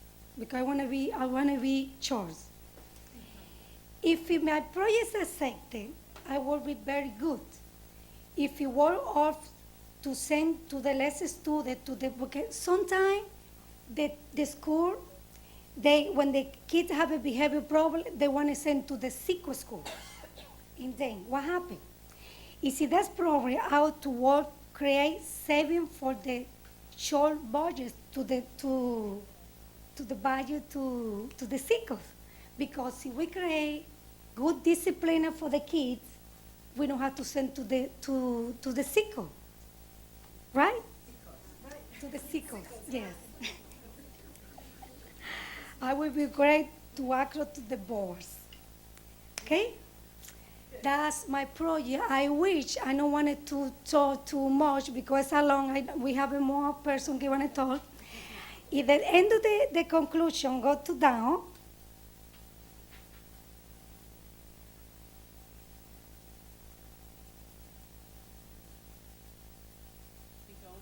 Yeah, keep going. For example, that part I wanted to see, the little sample, no, not the one.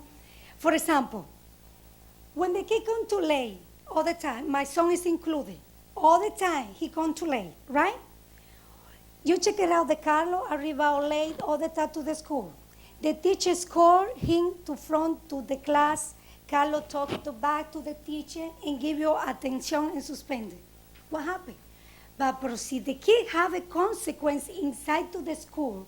They have to respect more to the teacher. Okay? How parent, how teacher, I want to be, we work it together. Because I wanted my, that project go approved. Okay?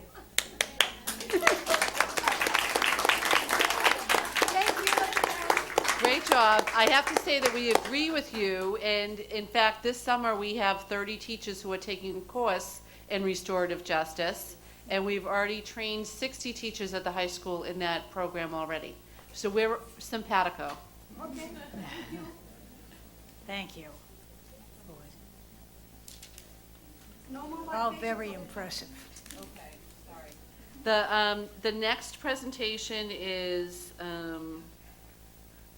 structure of the psychosocial chair for parents.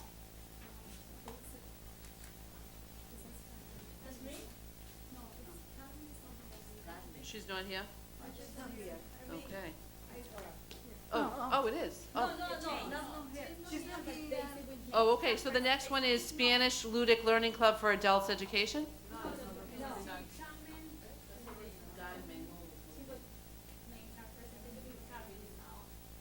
Oh, okay. Oh, okay, all right, okay. All right. So it is going to be structure of the psychosocial chair for parents. Yes, I want for the I got all the copies. I know that, Okay. Yeah. Oh, Is there a PowerPoint? I look at it. No, okay. They can share one. That's okay. For you? Yeah. Thank you. Thank you.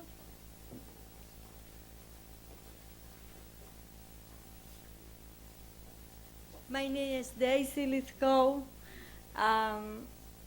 I speak English a little bit, but so I can try. I prefer to speak Spanish, and I use the hair for traduction. Wonderful. Later. Yes, sir. Okay.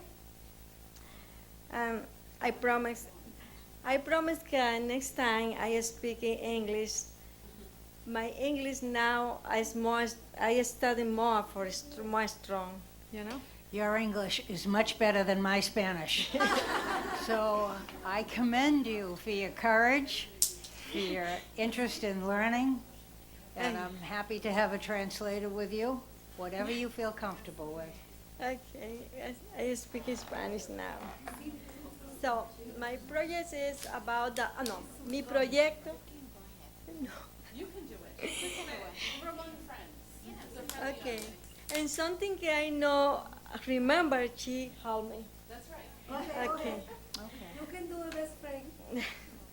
My project is about the name is that my project is sewing for me. Sewing for me. This project is coming in my mind because I remember when I was a child, when I got 8 years, 10 years, I sewing by hand clothes for the door. Good? So for the door. And I got my business in the front of my door in my country. And any kids, child coming in the front of my home, and I sell the clothes for the door. So,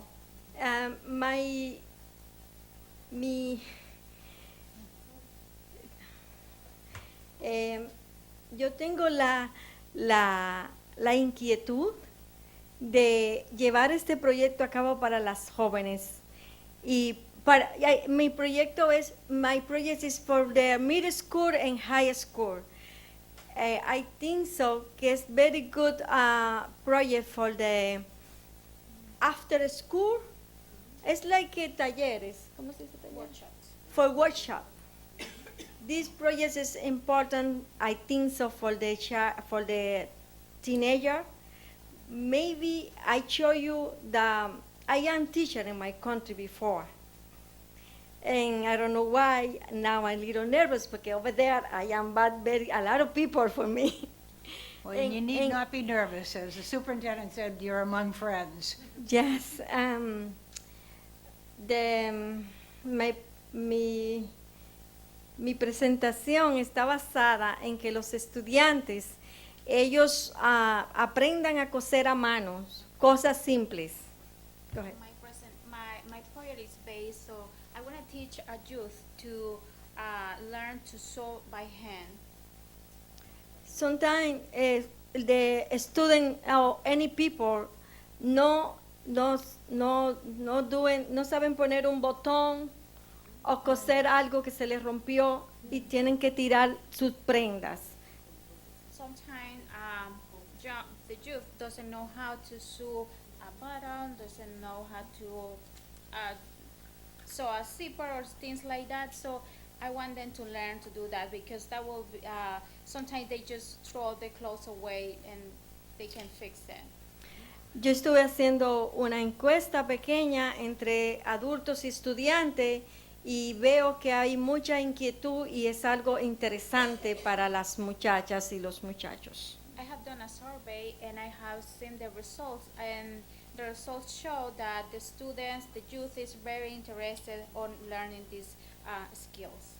Además, yo soy una profesional en el área. I am professional in my area, fashion design. And I got in my country a lot of show for fashion design. And I got big éxito? Yes, and over there, because I got factory, I got a lot of employment in my country, and for something problem for in my economic in my country, that's the situation broke in my business. So, yo he ayudado muchas personas a prepararse en esta área y yo sé que esto va a ser un éxito dentro de la escuela para las muchachas y los muchachos. Yo estoy segura porque siento tanta gente que me habla de esta inquietud. Esto es un arte, esto es una manualidad. Okay, so I feel that this will be a great project because I know the youth is very interested, and I would like to see this in the public schools, and because I know this is art, so and also this will keep the students occupied, and yeah, go ahead. Yo sé, ya para terminar, yo sé que es algo tan simple que solamente no necesitamos ni siquiera mucho dinero. Podemos comenzar con cosas reciclaje como pedazos de tela, muchas cosas simples, pero es un punto de partida para los estudiantes crear su propia, pueden ser hasta profesionales en el área. Es un punto de partida para ese arte desarrollarlo. This project will not need a lot of funds. It will not need a lot of resources. We can just start with recycled stuff, but just giving the opportunity to the students to learn these skills, I feel that this art will help them succeed, and also they can create a profession out of this. Dentro de mi proyecto está dividido en dos partes. Por ejemplo, primero voy a enseñar a las muchachas y a los muchachos a coser a mano y luego en la segunda etapa del proyecto voy a enseñarlo a coser en las máquinas. Estoy segura que esto va a ser algo exitoso dentro de la escuela, middle school y high school. So the two parts of the project are, I would love first to teach the youth to learn how to sew by hand and then go to use the machines. And I feel that this will be a very successful project in middle school and high school. You got something question for me?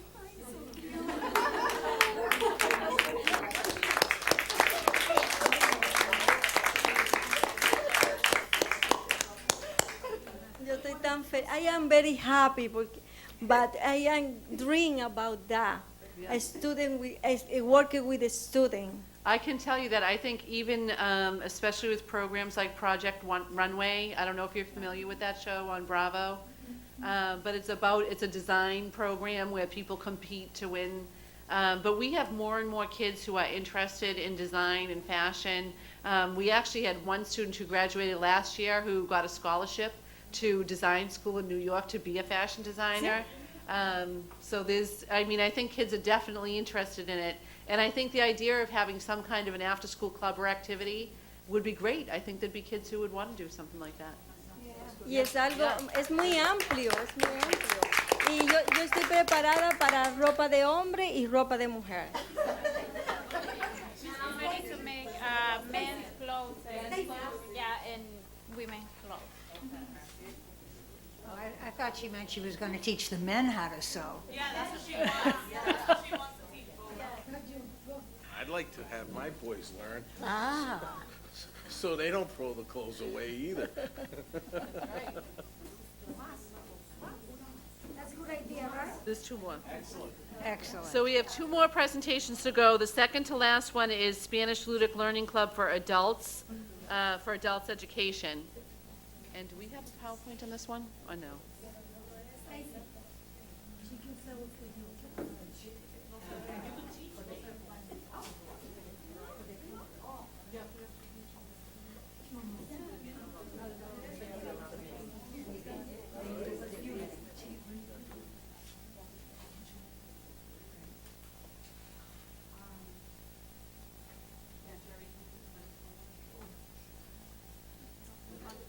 We need Henry. Buenas noches.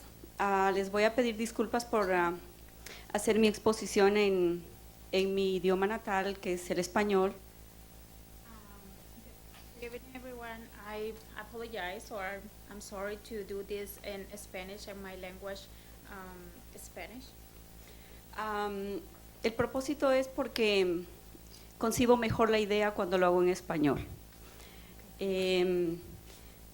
Cuando nosotros empezamos este proyecto con las compañeras, tenía mucha incertidumbre porque obviamente mi mundo es en español. When I started this project, I was like not sure about it because my language is in Spanish.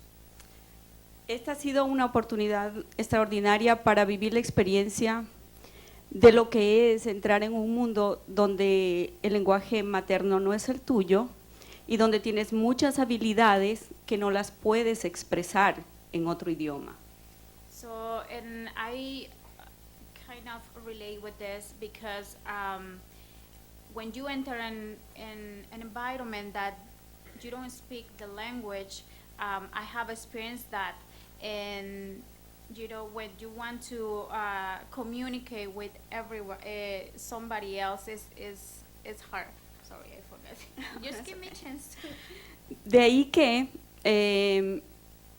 creí oportuno poner este proyecto que el objetivo es crear un programa que ayude a los profesores y profesionales que tienen que ver con la educación de los niños, porque tengo una familia hispana, tengo una hija que estudia en la Garfield Middle School, tengo un hijo que está empezando sus estudios en Abraham Lincoln y he vivido con ellos la experiencia de lo que es ingresar a un mundo diferente. So, and the objective of this project is because first is to train people to learn Spanish, maybe in the schools, because I have experienced that transition of a new environment with my children. One is in Garfield and one is in Lincoln School. And I have felt that I don't have the connection with this stuff.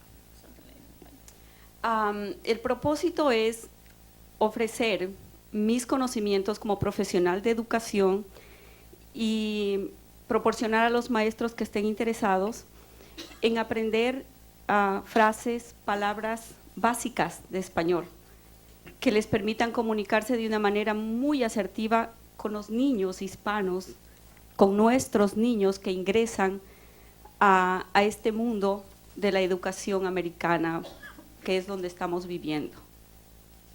So one of the things that I want to see is that maybe the teachers in the school will learn some phrases or how to communicate in a basic level to our children, to the children that come to this country and does not know the language.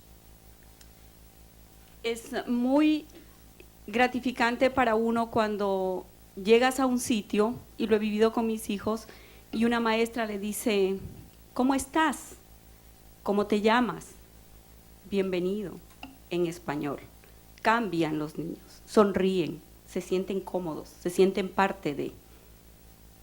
So I have lived experience when I have seen a child reaction when a teacher communicate with in Spanish, like for example, say, "How are you doing? What's your name? Welcome." And those little phrases change the child experience because they feel connected. El propósito es que los maestros tengan la oportunidad de conocer este lenguaje y que sea un aporte a esa parte positiva que hacen con nuestros hijos. Muchas gracias por eso. Esto sería como una apertura para que tanto los maestros como los niños se sientan confortables con este reto, con esta experiencia de inclusión de los niños hacia el mundo educativo en otro idioma.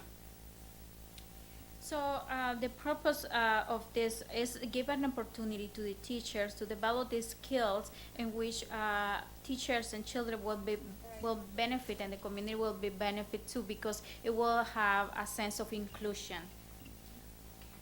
Esto sería la creación de clubes donde los profesores que tengan la voluntad de hacerlo participen.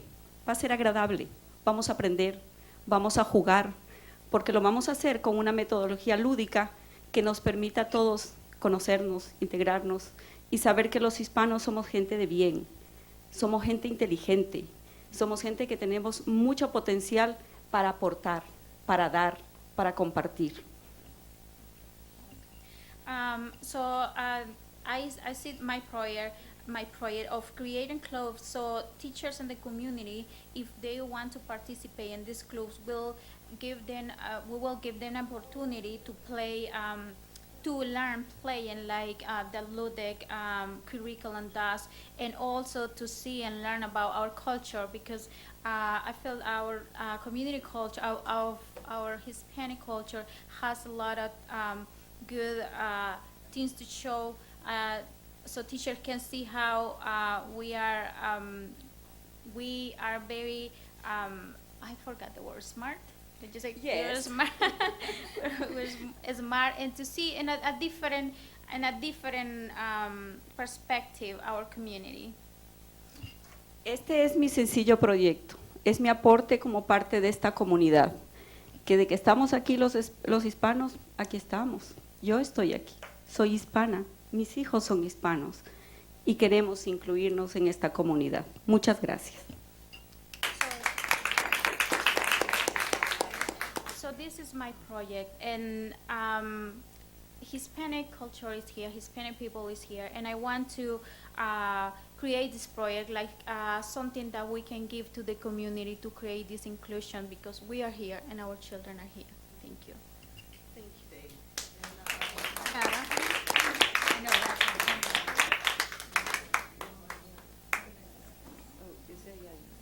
And do we have another one? Yes, one more. I'll say Okay. gracias first. Gracias.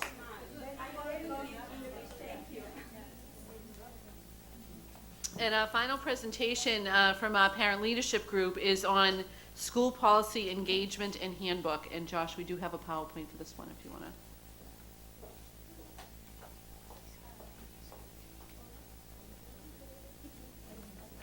One thing I do want to say is we actually snuck in under the Parent Leadership Training Institute, but this is a project that is part of WE, which is Women Encouraging Empowerment.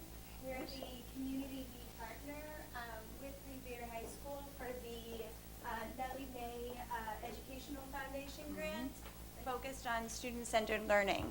So you'll notice that our presentation is quite different from the Parent Leadership Institute, but that is to say the Parent Leadership Training Institute is a tremendous pipeline to our program of incredible women leaders that are part of actually the group Olga will be presenting, and she is a graduate of the program. Just really quickly, my name is Mary Ellen Jewers. I'm the Executive Director of Women Encouraging Empowerment. We have a mission to advocate, protect, and advance the rights of immigrant women, refugee women, and low-income women, and we do that through encouraging leadership development and service delivery. And so this presentation is actually within 3 minutes. We timed it. But that is to say, to keep it within 3 minutes, we decided to not show a lot of the research that obviously this project is based on. Thank you. And I leave it to Olga, who is the presenter. Thank you so much. And now you are being so patient with us, understanding our Spanish and everything. But I'm starting now. We are a group of parent leader organizers that meet every Thursday at WE to discuss issues on how to make sure our children get a high quality education. We decided to focus on family engagement. There are, not yet, I'll let you know when you're trying. Okay, yeah, thank you. There are many challenges to family engagement, but as parents in Revere, we want to be involved in the school and engage in our children's education. To overcome these challenges and achieve family engagement, we decided to focus on 2 issues: family engagement policy and parent handbook.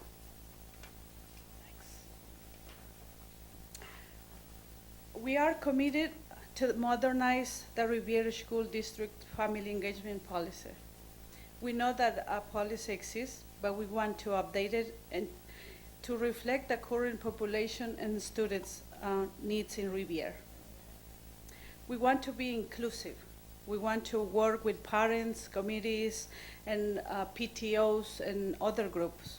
We believe that a modern family engagement policy will ensure our kids have the best education possible. In addition to the family engagement policy, we believe parent handbook is also important. The parent handbook will have information to help parents understand the school system, rights, responsibilities, policies, academic requirements for students, ways of communication, support, resources, and ways that parents can be involved in the school. We want the handbook to be short, easy to understand, and available in different languages.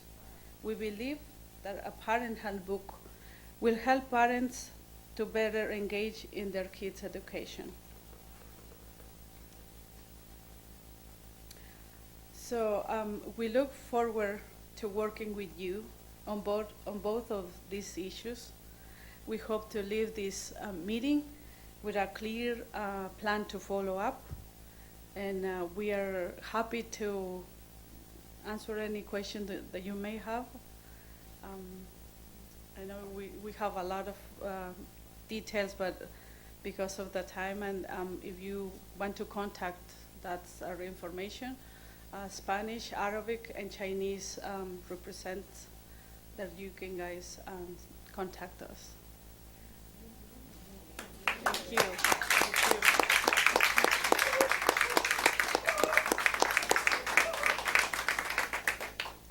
Thank you very much. I'll just say that on this last project that was just presented, one of the things that we talked about when we met as a group with the parent leadership team, I can't remember now if it was here or if it was at the city council, but we talked about establishing a program for parents where we could help parents understand how do the schools work, when do I contact a principal, when do I contact the superintendent's office, what if I don't like the response from a teacher, who do I contact next? And so that's one of the pieces that we're also working on for this coming school year, which feeds right into this last project. I remember the last meeting we talked about working together with the That's right. PTOs, and I know school ended and it's tough, but we want. It's a priority. We will get that done. Yeah. All right. Thank you so much. So I want to thank all of the participants and for all of their fantastic presentations tonight. We know that we have a lot of work to do to become the best school district that we possibly can be, and it's really helpful for us to have all of this input that is research-driven, data-driven, and can help foster the next steps for the school district. So we really appreciate it. Thank you all very much. I don't know if you want to do. Are there members of the committee that would like to say something? Are there any members who would like to say something? Oh, did I miss one? Sure.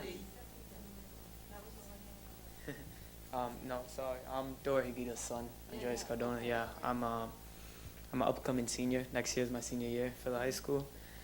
And anyways, yeah, I only had a couple words to say about my mom's project and Patrick's mom. His project got me good too. If I turn red, it's because I get nervous. Sorry. You're okay. Anyways, okay, so first things first with my mom's project, I helped her a lot with it because I felt like it had a lot of sense. Like, for example, me, I've been playing ice hockey since I was really little. I'm 17, turning 18 now. I've been playing my whole life, and all I focus is on school, hockey. I work now, but I also focus on that too. And I just feel like there's no time for any interruptions, drugs, nothing I do that involves that, probably focusing less on school. That's not what I want at all. I actually want to go to college. I want to pursue my career into being a teacher. I want to teach Spanish and sign language. Oh. Yeah, that's what I want to do. In Revere. If I can, in Revere, yeah, too. Yeah, I'm trilingual, so like my mom, she speaks Spanish. My daddy's deaf and mute, so I had to learn sign language to communicate with him, so I want to teach those two things. What else? I take AP Spanish right now. For those who don't know what AP Spanish is, it's the higher level of, I don't want to be mean in saying that like who doesn't take it is lower, but it's the higher level of advanced It's for placement. advanced kids Yeah, who advanced are kids. really smart and perform Yeah, very well. and I take that. I had a C first quarter, but second, third, and fourth I had A's in it, so I did good in that. School-wise, I've had 3.5 GPAs and above this year. My last GPA for this quarter is probably a 3.78, and I'm pretty proud of that. Yeah, you should be. Yeah, focusing on hockey, work, and school is not as easy as it looks, but I try. Other than that, I think that what my mom said about physical activity is really important because first thing, when you focus on sports, you know that you can't, especially for schools, you can't have passing grades to play. That's what sucks because I didn't know that freshman year. I had literally 2 D's and 2 C's as my first GPA, which was a 1.42, so I couldn't play hockey, sadly. And as you can see, I went from a 1.42 GPA to a 3.75 GPA, which is a pretty big difference. That's 2 whole points right there. And yeah, I feel like if you're really motivated to do something that you care for a lot, like I've said, I've been playing hockey for more than 10 years now, and I'm 17, so it's a long time. I feel like you have that mindset where you just want to keep succeeding in life and you have motivation to do what you want to do. So that's with that. The school shooting thing, I thought it was really important too because my mom always tells me there's no reason for you to be scared to go to school, to be scared for something to happen to you. And the good thing about Revere is that we handle it in different situations. For example, Boston Public Schools, they have metal detectors.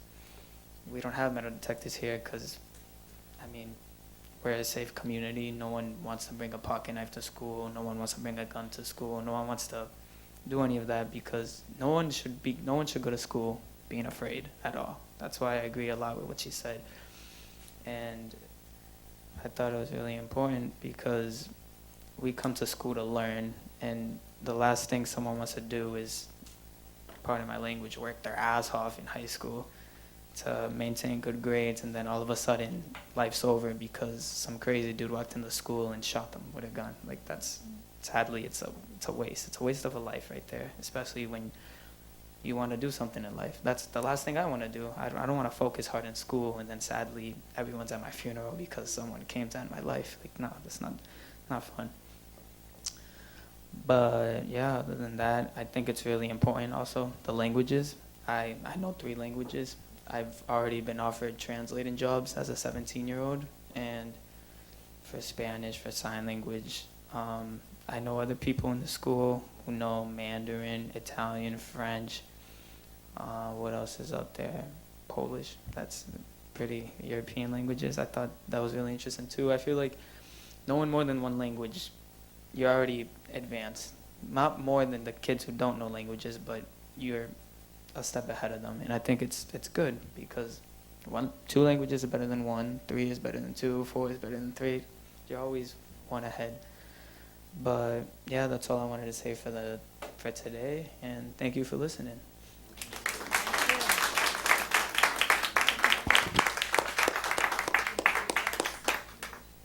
Yeah, let us have a 2-minute recess so you can go home and take care of your children if you wish, or stay till the end if you'd like to.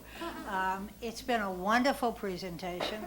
I'm sure I speak for everyone about, we know that what you had to say not only came from your mind, but from your heart. And we listened not only with our ears, but with our hearts too. So thank you so much for sharing your knowledge and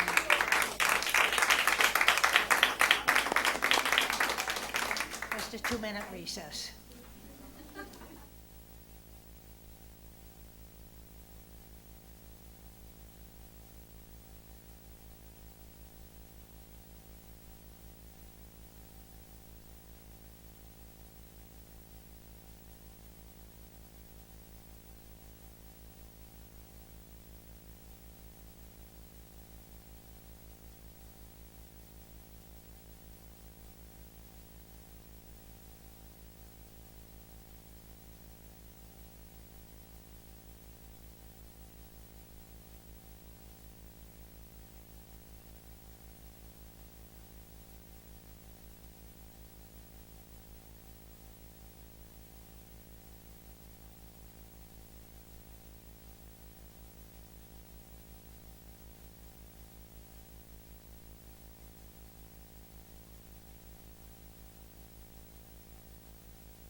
the superintendent has one more item on the agenda. Thank you, Ms. Ty. So the next piece is actually a very exciting piece for the school district. I have the pleasure tonight of introducing our two new principals.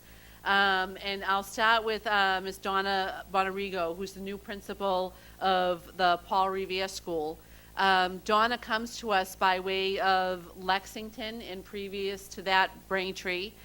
She was an elementary school principal in both of those districts and has previous experience before that. But we're really excited to have stolen Donna. I'm going to say stolen.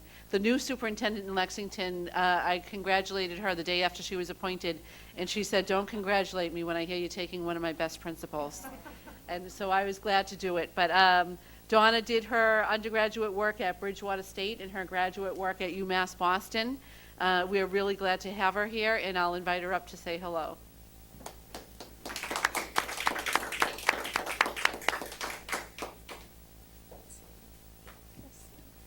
Well, thank you. Thank you so much for that welcome. I just want to say a few words. I want to thank you very sincerely for the honor of this appointment as principal at Paul Revere Innovation School. I deeply thank the school's governing board for selecting me as a finalist, and to Dr. Kelly for choosing me to be the next leader.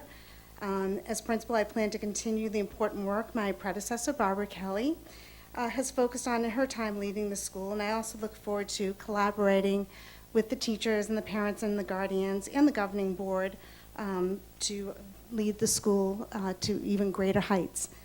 I'm thrilled to be joining the Revere Public Schools, which are so highly regarded for their commitment to continual improvement, to innovative practices like we saw tonight with the parent leadership that was so impressive, and to educational excellence for all students. I greatly look forward to getting to know the students at the Paul Revere School in the new school year and to serving their best interests in the years to come. Thank you again for the privilege of choosing me to be their next principal. Thank you.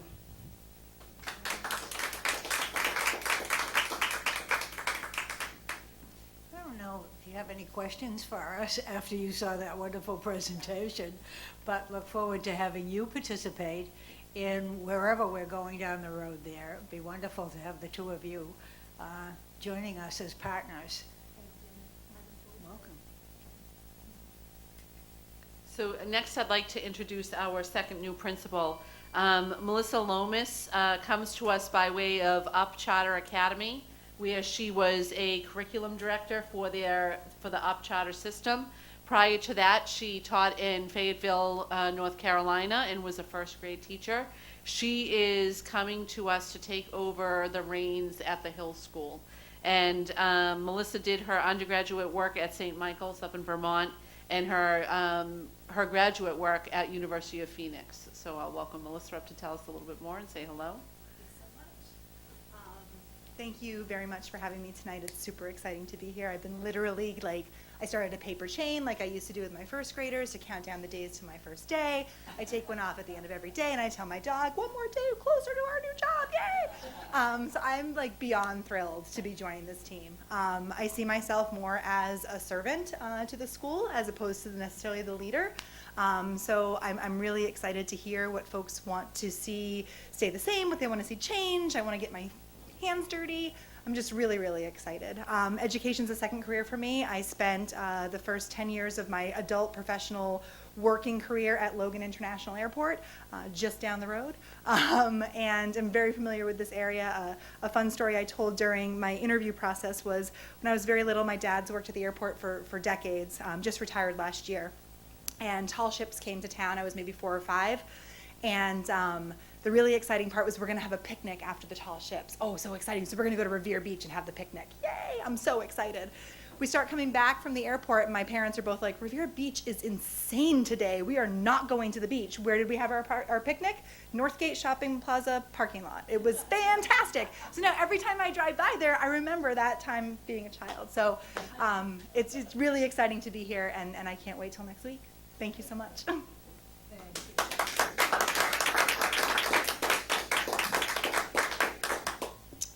And that, Ms. Ty, concludes the superintendent's report. Well, It was an extended report and one of wonder. Thank you for sharing all of that with us. So if you would like to go home and get ready, we understand that you might want to. Next item on the agenda, well, we miss Henry. We have no student but he is flying a plane somewhere as we talk. Public participation, I think we've had that. And the consent calendar. Is there a motion? Motion to accept the consent calendar. All in favor? All opposed? So voted. Report of the subcommittee. Mrs. Russell. Okay, before us tonight, we have two new policies in front of us. We did a read-in last month, and tonight would be, I'm asking for a motion to adopt a policy on the meal charge policy and also on the online fundraising. Does anyone want to waive the read-in? Thank you. So I make a motion on behalf of the policy subcommittee to adopt file EFD and GBEBD. Any discussion? Would you like to give us a one-minute sentence on each one? Waive the read-in. Do you want me to do it? No, no, I didn't want Okay, you to, I didn't want to read everything. Just the. I can just give a quick Okay, that's summary. fine. Let's go. So, do you want me to give a quick summary? I have it. Oh, okay.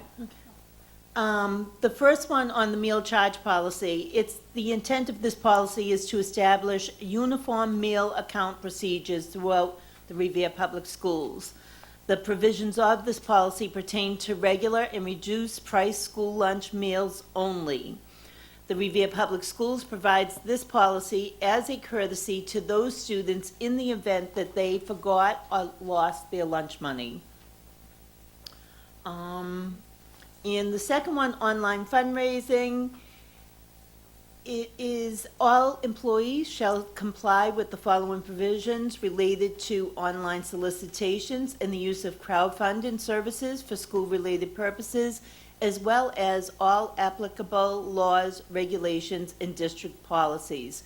No online fundraising may occur except as provided therefore in the policy itself. Thank you. Anybody have any questions or observation? There's a motion on the floor to adopt the two policies. All in favor? All opposed? So voted. Anyone want to speak on a school committee interest? And we have no motions on the floor. I do. Oh, we do?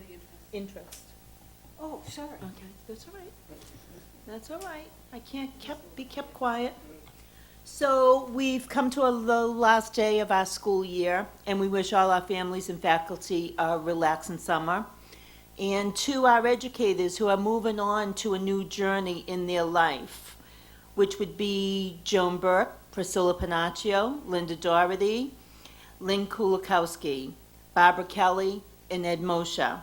Your teachings will forever be treasured. Your contribution can never be measured. Enjoy your retirement with your family and friends. And we, the Revere School Committee, thank you for your dedication to the Revere Public Schools. We're so jealous of all of them. Oh, and Mark Malfitano. Yeah. Thank you. Very nicely said. Thank you. I think that expresses all of our concerns and good wishes. Anyone else?